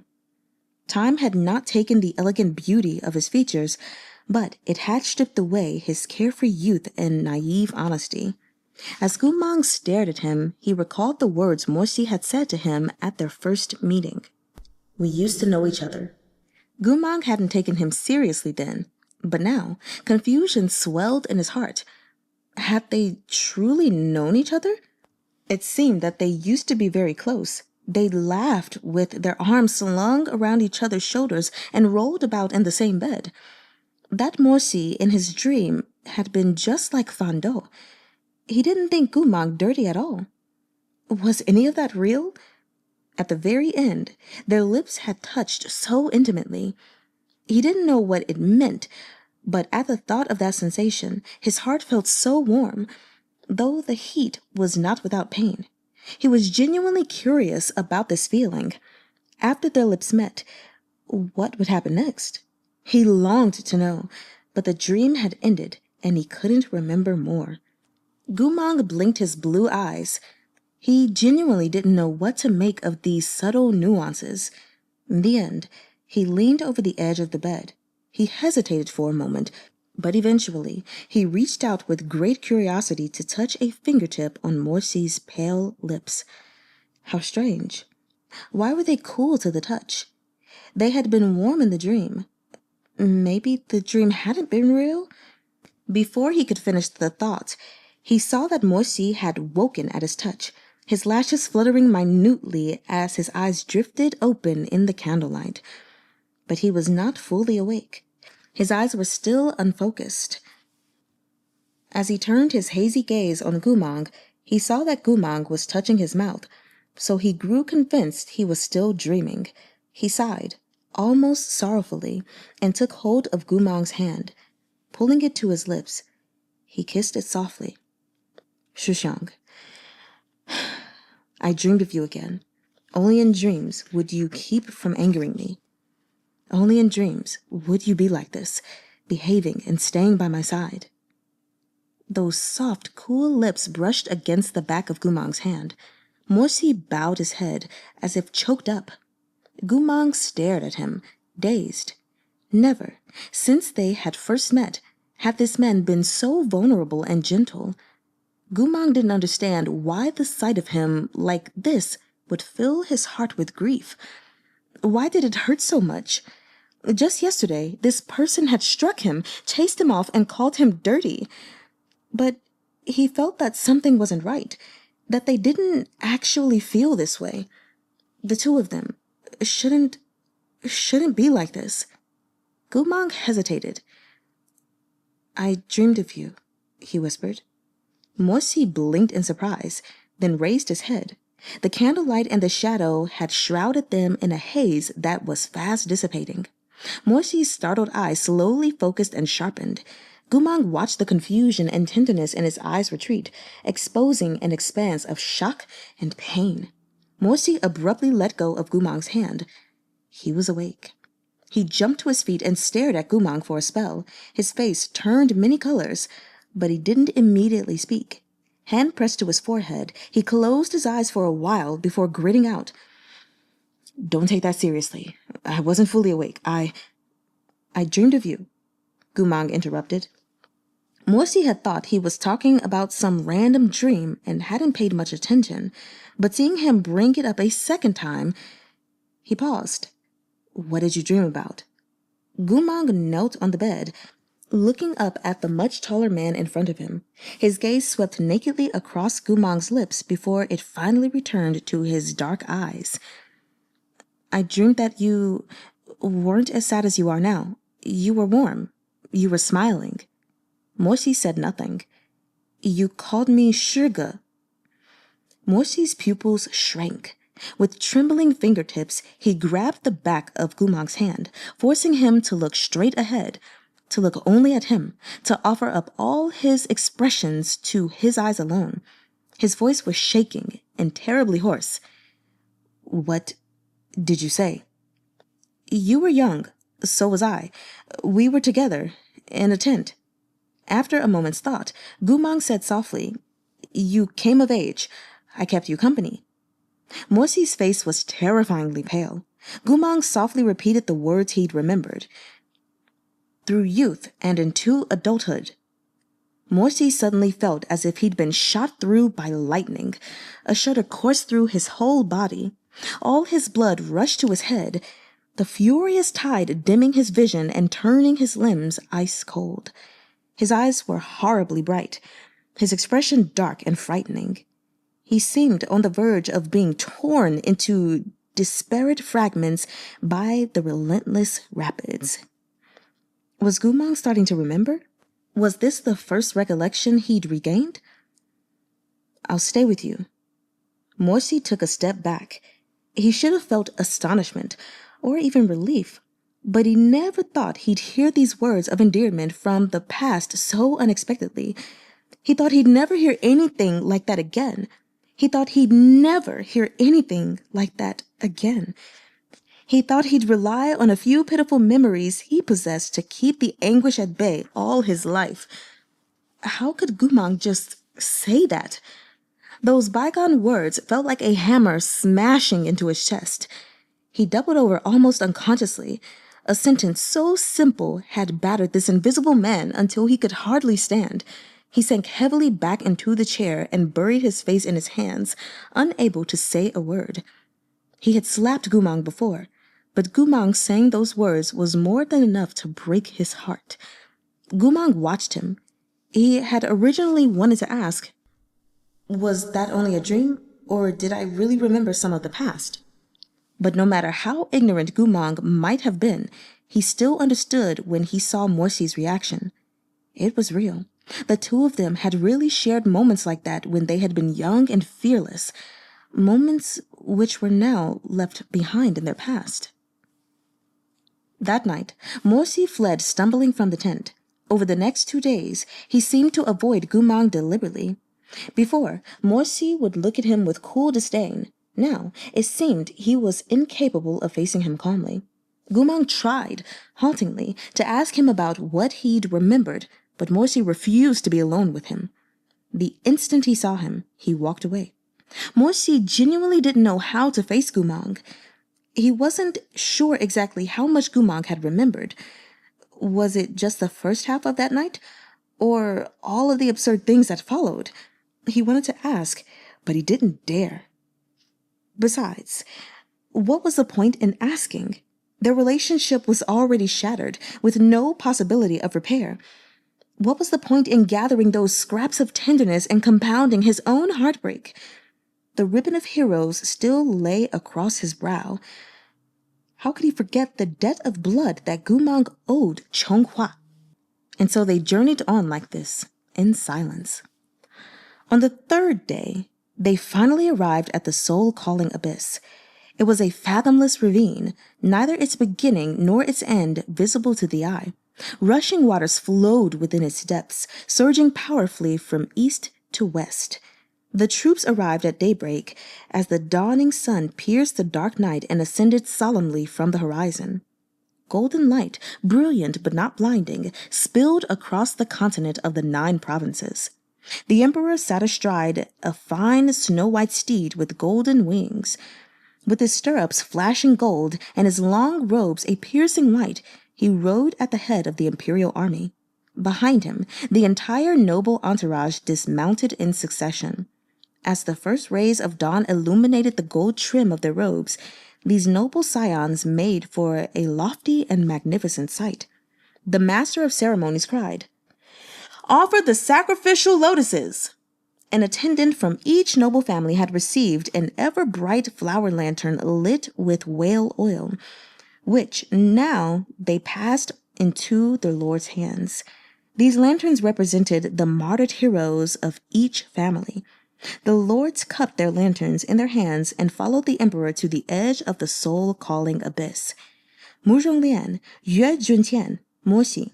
These heads of Chonghua's noble clans stepped forward one after another, clad in robes woven with sapphire blue bats, snowy white hatchets, and pitch-black soaring snakes. Each clan's ceremonial regalia was opulent and stunning. Just one of those insignia-patterned damask robes was awe-inspiring in isolation. But now all of these supremely powerful noble families were lined up in a row, their long trains and wide sleeves fluttering in the wind. The gold trim at their hems gleamed, lavish and beautiful. It was nothing if not majestic. "Kneel!" shouted the master of ceremonies. The entourage fell to its knees like a great wave, becoming a tide of multicolored fabric limned in gold. "Lower the lanterns!" Morsi and the others released the flower lanterns into the abyss.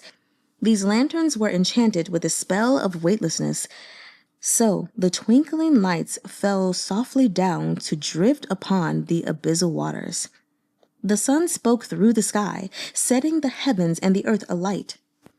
The family heads bent down on one knee, and the exercising soul song resounded across the firmament. "Our sons went forth with swords held brave, their blood and bones in distant grave.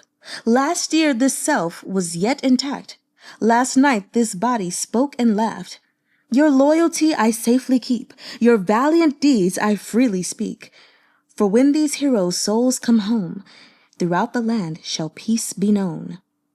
The notes of this song echoed for an age as uncountable motes of glimmering light floated up from the depths of the soul-calling abyss. It was said that they were the fragments of consciousness the deceased heroes had left in the world.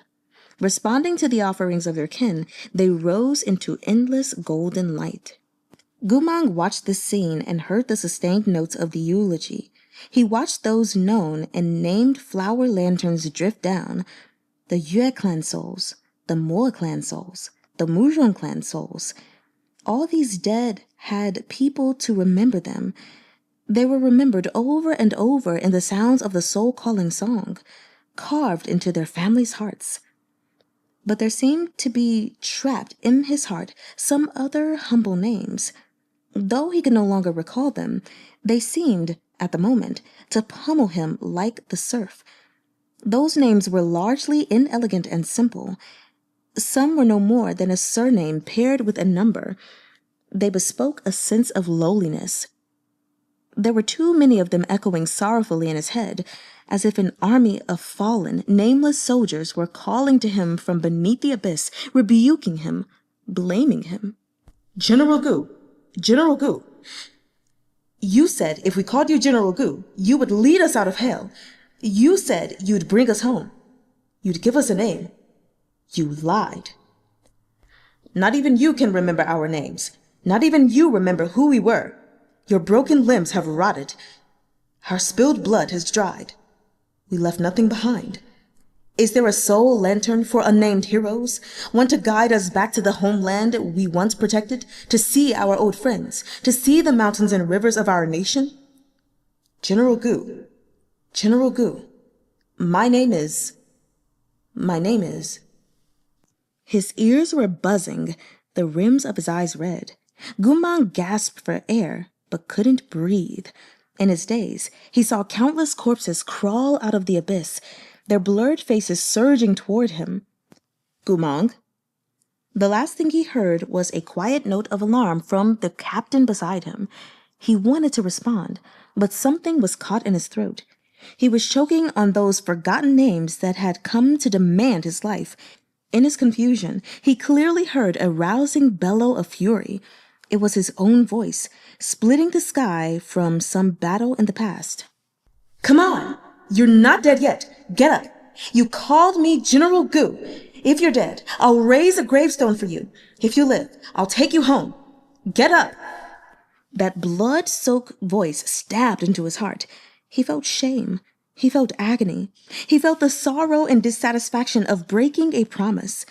Goo Mahng clapped a hand to his brow, his ears ringing. At last, pain splitting his head, he crumbled and collapsed into the dirt. Chapter 60. Lost Souls. Goo Mahng remained unconscious for almost a week. During this time, he dimly sensed that he was lying in a carriage. Sunlight streamed through the pale curtains, and Morsi sat wearily by his side. Now and again, he'd recall some fragmented or disorganized scenes, some involving Morsi, some full of the indistinct faces of soldiers. They were laughing and joking, wine splashing as their cups clinked. At times, the sound of someone calling him General Goo would flash through his mind, or Morsi's soft murmur of Shxiong. In his dreams, that sacrificial soul-calling song hung in the air like willow fuzz, never dissipating. Our sons went forth with swords held brave, their blood and bones in distant grave. Last year this self was yet intact. Last night this body spoke and laughed.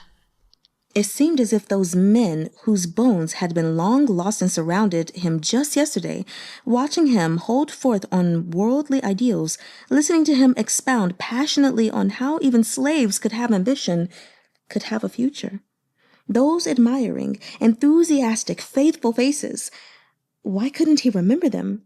Those names he had carved into his heart by reading the slave registry, those names that no one would spare a second glance amid the sea of people. Why couldn't he remember them? He had forgotten everything, but the shame remained, tormenting him beyond endurance. Your loyalty I safely keep, your valiant deeds I freely speak. He didn't dare keep listening. For when these heroes' souls come home... But his people couldn't return. His brothers couldn't return. They were nameless, lonely souls and wild ghosts, bleeding and decapitated. They couldn't find their way home. His heart hurt fiercely. He couldn't breathe.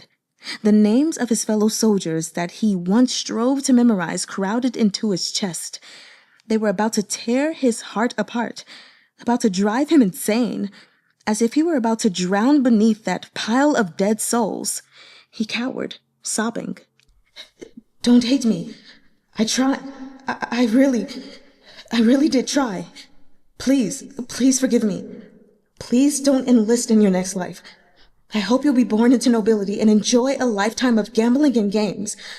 I'm begging you, in the next life, please don't serve under a general like me. I'm no use. I'm too naive. I'm too stupid. I was really too stupid. I was the one who caused you all to die in vain. I was the one who wasn't strong enough and doomed every last one of you. Please. Please." Goo Mahng sobbed before this horde of shadows in his dream. He suddenly caught sight of someone's silhouette in the crowd. Someone tall and brash, boldly arrogant and forever brilliant. This man turned back to smile at him. Goo Mahng's heart burned, and a forgotten name emerged from somewhere deep within. He knelt in the dreamscape, a cry tearing itself from his throat. "Jianxing!" Lu Jianxing grinned, but he didn't say a word. He only blinked before turning away to vanish among the coursing tide of souls. Goo Mahng wanted to chase after him, wanted to grab him and hold him back, wanted to say many things to him. But like every other dead soul, Lu Jianxing, too, disappeared in the end. A vast darkness descended like a torrential rain. And this unending night, Chonghua's soul-calling song was a soft, lilting refrain, mourning the souls who could never return. "Our sons went forth with swords held brave, our blood and bones in distant grave. Last year this self was yet intact. Last night this body spoke and laughed." Within the dreamscape, Goo Mahng fell to his knees and curled into a ball. Hoarse, garbled cries issued from his throat. He was calling for his friends, his soldiers, the perseverance and passion he'd risked everything for. In the fog of remembrance, someone took his hand and stroked his hair, trying to console him in soft whispers. "Don't cry," they murmured. "Goo Mahng, don't cry." He didn't know who this person was. He only felt that their hand was so warm and so strong. They held onto his hand like they were trying to drag him ashore out of the sea of dead souls. Goo Mahng sobbed. He grabbed that hand, vaguely recognizing from the faint scent of their skin that this was someone safe to trust. He held it in a death grip, fastening his fingers around theirs with all his might. "They can't come back," he wailed. "None of them can come back."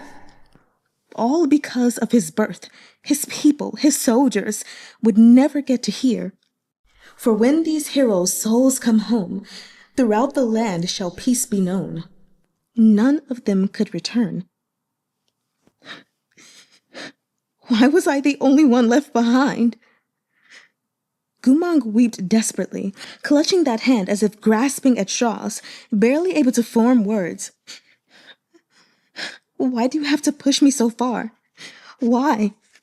Why?" Amid the turmoil, that person tightly held his hand, so tightly, so forcefully, as if with this kind of strength, they could say the quiet words he could never again voice. "I'm still here. You still have me. I'll stay with you." Goo Mahng remained in this unconscious stupor until the 5th day. Only then did he finally struggle free of that dream and into wakefulness. Lashes quivering, he slowly opened his eyes. They had long returned from the soul-calling abyss. The memorial ceremony was over. He lay on a spacious bed covered in a thick fox fur blanket. A thin cloud-patterned curtain the color of ink hung around him, and through it he could see the luxuriant light beyond the window and the crackling fire within the room. This was ErHa Manor. He had returned to ErHa Manor. Goo Mahng pulled himself up and reached out to draw the curtains aside. He sat on the big bed, gathering himself for a while. He was drenched in sweat, the terror and grief of his dream still fresh. He stared blankly into the burning coals, mumbling the name he had remembered. Shxiong.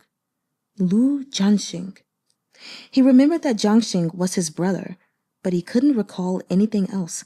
He didn't know where they had met, or why Lu Jianxing had left. His brain was like a wrung-out cotton cloth, and he was unable to squeeze even the slightest bit more from it. There had also been those many silhouettes from the dream. His army. He used to have an army, didn't he? Goo Mahng clutched his broken head as he sat on the edge of the bed. He had never before felt so bewildered and vexed. The door to this side room suddenly creaked open. Li Wei walked in with sweets and medicine. At the sight of Goo Mahng sitting up with his head in his hands, staring into space, he exclaimed, "Aya! You're awake!" Goo Mahng made a quiet noise of assent. "Since you're awake, take your medicine." Li Wei placed the wooden tray beside him. "Look, 2 bowls, one for fever, one to calm the heart." Goo Mahng shot a weary glance at those 2 bowls of strong medicine, but his attention was drawn to a small celadon plate beside them. Upon this plate were 2 pale pink flour cakes, made of rose petals and glutinous rice flour. Their skin was translucent and soft, the sweet red bean filling faintly visible within. Li Wei saw the direction of his glance and laughed. "The Lord ordered these prepared for you. You've been very weak these past few days. Every sip of medicine would make you throw up, but with the flour cakes to take away a little of the bitterness, at least you can still drink it." "The Lord?" Goo Mahng blinked, pausing. "Morsi?" Li Wei's smile became a glare. "Impudent! Is the Lord's name something you can use? Come now," he continued. "Take your medicine." Goo Mahng didn't have the energy to bicker with him. Besides, the lingering vestiges of that dream had left his mind a jumble. He obediently accepted the medicine. One bowl was unbearably bitter, and the other was unbearably spicy. Holding his nose, Goo Mahng gulped them both down. The instant he was done, he smacked his lips and shoved a flour cake into his mouth. It was especially soft, perhaps so he could swallow it even if unconscious. With only a few bites, it melted in his mouth like snow. After eating 1 cake, Goo Mahng looked up and licked his lips. "What about him?" Li Wei stared at him. "Who? Is he not here?" Only then did Li Wei realize Goo Mahng was asking about Morsi. With helpless amusement and exasperation, he admonished, "That's my lord, or Shee to you. How many times have I taught you the rules?" He paused, a little curious. "Why are you asking after the Lord? Is there something you need to discuss with him?" Goo Mahng nodded. "I'm giving him the other flour cake." Li Wei stopped laughing. "Of course the Lord wouldn't eat something like this. Why would you save it for him?" Goo Mahng thought it over.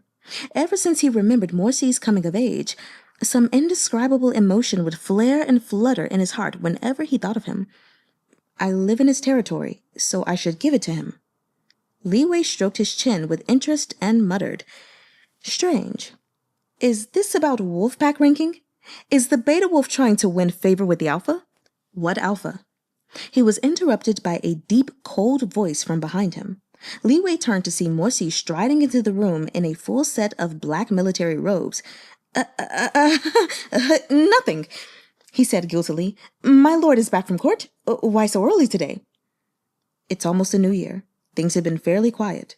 Morsi glanced at Goo Mahng, who was still sitting up on the bed. Without turning to look at Li Wei, he said, "You may leave. I'll speak to him alone." The carved wooden door opened and closed as Li Wei left. Morsi walked to the side of the bed and pulled up a chair. "You..." Goo Mahng hesitantly began. Morsi reached out to feel his forehead before he could finish. This man had touched him plenty of times before, grabbing his chin, pushing him against walls, so on and so forth. So what was a mere touch on the head? Yet somehow, that organ in his ribcage seemed to skip a beat. He suddenly felt a little nervous. "Your fever's gone." Morsi hadn't noticed the slight oddness in Goo Mahng's manner. He lowered his hand, his features cool and indifferent as ever. "Tell me then, what else have you remembered these past few days?" Goo Mahng wavered. I haven't. You best not lie to me, Morsi said. Only then did Goo Mahng notice the dark smudges beneath Morsi's eyes, clearly the result of long nights spent without sleep. I've been at your side nearly the entire time. I already heard most of what you said in your sleep. Goo Mahng fell silent. Morsi tilted his fair and elegant face, waiting expressionlessly for Goo Mahng's response. He thought for a moment. I don't know. It was just bits and pieces of things. Morsi didn't reply. He seemed to be suppressing some emotion, but whatever it was broke past his restraint and could no longer be held back. His eyes flickered up, that knife-like gaze piercing right into Goo Mahng's chest as if he wanted to flint him open, flesh to bone. As he fixed Goo Mahng with a hunter's glare, Morsi ground his teeth and said, I heard you call his name. Goo Mahng blinked. Morsi's next words seemed to have been crushed between his teeth, carrying an indescribable burden of dissatisfaction and hatred. And though Goo Mahng couldn't be sure, he thought he sensed a twinge of jealousy. You can't forget him after all, Morsi said stormily. You can't forget Lu Jianxing, can you? Well, we have reached the ending of the reading of chapters 54 through 60. Oh my God. It's just so crazy how this book went from like hilarious to me literally crying. Oh my God. Let me go through my notes. Chapter 54, we finally have gotten Goo Mangh's first fragmented memory. And of course, it's an awful one. The one where Morsi confronts him during the war about his betrayal, and he's wearing the ribbon that he shouldn't be wearing off the corpse. Like, golly, did this medicine even work? Have you been scammed? Have you been duped by Jiang Fu Li? Come on, medicine master. For that to be like the first memory, it was totally sucky. And just the way that it was triggered was like, whew. You know, from the whole hot spring thing. It's like that couldn't even be a moment of like, ooh, maybe, because definitely when I first read this, I was like, oh, I'm sure Goo Mangh's going to be in the same spring. Let's see what happens. But it did not go the way that I thought it was going to go, which I didn't think it was like when I first read it, I didn't think it was going to go anywhere spicy. But I did think it would at least get Morsi ruffled and hot and bothered. But instead, it got him hot and bothered, but like in the angry bear kind of way. So, in that scene, I feel really bad for both of them. I feel extremely deep sadness for Goo Mahng because he's having this memory that he doesn't completely understand, but he just knows that he wants something that he's always longed for but never was able to obtain. He wants it for himself. And then it's like, now in his current life, he's never asked for anything. He didn't want anything. This ribbon was the only thing he wanted, and he couldn't even have that. And then he was also called dirty, and he finally experienced like his first hurt, really deeply hurt emotions. And it was so freaking sad. And then I felt really bad for Morsi because having to see Goo Mahng wear his ceremonial robes, but especially the ribbon across his head, I can only imagine how deeply hurt he was to see the man that betrayed his country, betrayed him, to go to the Liao kingdom, the specific country that had killed his father, and see him, you know, it's just, oh my God. Why, Meatbun, are you torturing me like this with this hurt? This book was so funny. Why have we taken such a pivot? So then next, chapter 55, y'all. Reading this chapter, I literally cried, which is crazy because the first time I read it, I didn't cry. I typically don't cry when I read books. There have only been literally, I can count on one hand how many times I've cried reading books. And maybe it's different because I'm reading out loud and I have to get into character. I'm going to assume that's what it is because I literally had to stop. Like I tried to continue reading and maybe y'all can hear like my voice just wasn't the same for a minute, but I had to stop because I just felt so awful and I felt so much sympathy. I felt like I could see myself in Goo Mahng for a minute. You know, just that feeling of like, you're always doing something wrong. You can't satisfy anyone. And especially the person who's taking care of you now. They are calling you dirty. They're unsatisfied with you. They're annoyed with you. And it's just like this feeling of helplessness, you know, that Goo Mahng was feeling. And I just felt so bad for him. Fuck. I'm sorry. Because like I understood it on a personal level. So anyway, that chapter just really hurt my heart, and I'm going to continue on and not talk about it so I don't get myself more worked up. But, man. Next memory, because he's just being thrust into all of the memories. A more lighthearted one is him remembering we'll call it part 1 or so, of Moshi's coming of age, turning 20. Well, that memory was quite something.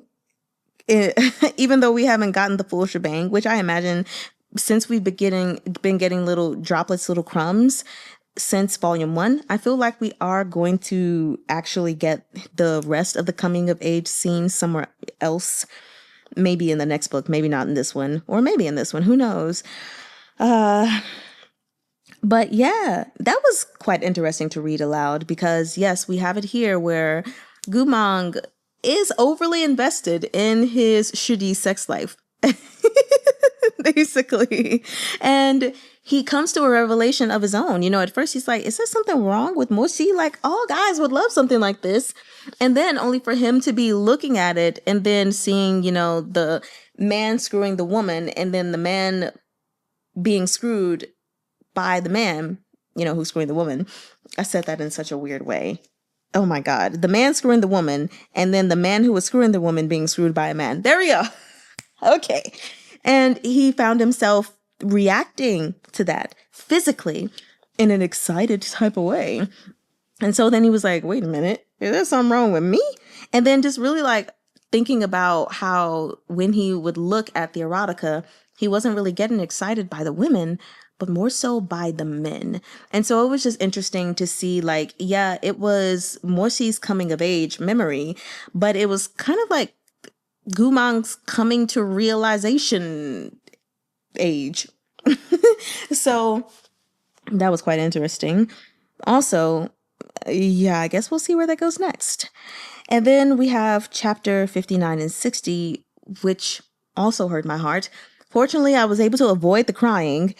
But yes, just it's pretty much as medicine master Jiang Fu Li said. It's honestly better that he remembers nothing at all or remembers everything, because he's getting these fragmented memories now of his soldiers, his fallen soldiers that he couldn't do right by like he wanted to. And now he's feeling guilt for something that he doesn't even remember. And boy, does that crap hurt. This is why I sympathize with Goo Mahng so much, because I understand how it feels to feel that pain of guilt, like you've done something wrong and it's not even something that you have any recollection of. Like that hurts so freaking bad. It's like, just give me the full story. Let me remember the full story, or let me just not remember it at all, you know? And so to go through chapters 59 and 60 and just seeing him being swallowed for 5 days into this sea of despair and guilt and, you know, feeling like his soldiers are upset with him for not honoring his promise. Oh my God. It just, I don't know. This book went from real funny to real hurt real quick. And I just, oh my God. Anyway, we only have one more video left because I'm pretty sure that I can get the last 66 pages read for you all in one video. As you can tell, the videos for this volume have all been long, but again, that's because I'm on my week break for school. So it's actually Sunday that I'm recording this, which means Monday I'll be recording the remaining chapters. So Tuesday through Saturday, or Tuesday through Friday, I'm probably just going to be reading SVSSS for my Patreon to keep me reading something. But anyway, even though I know I posted an announcement about it already, I just wanted to go ahead and put that out there since I'm talking about it, because we are finishing this book very quickly. I want to keep things, pretty good for everyone, at least the majority of people. And me doing lives from 10 a.m. to 12 p.m. Eastern Standard Time seemed to be more fitting than me doing videos at night, which I kind of don't want to do anyway. So by the time you guys on YouTube get this video, it is going to be a little later in the week. So Saturday, August the 30th, we are doing a live recap and discussion on all things Yule Volume 2. And then we can move on to Volume 3. Real quick. So, yeah, I hope you all enjoyed these chapters. Please let me know your thoughts and reactions. Please let me know if you cried, because I cried. Oh my God, I cried. I'm gonna go now. Well, I ain't even.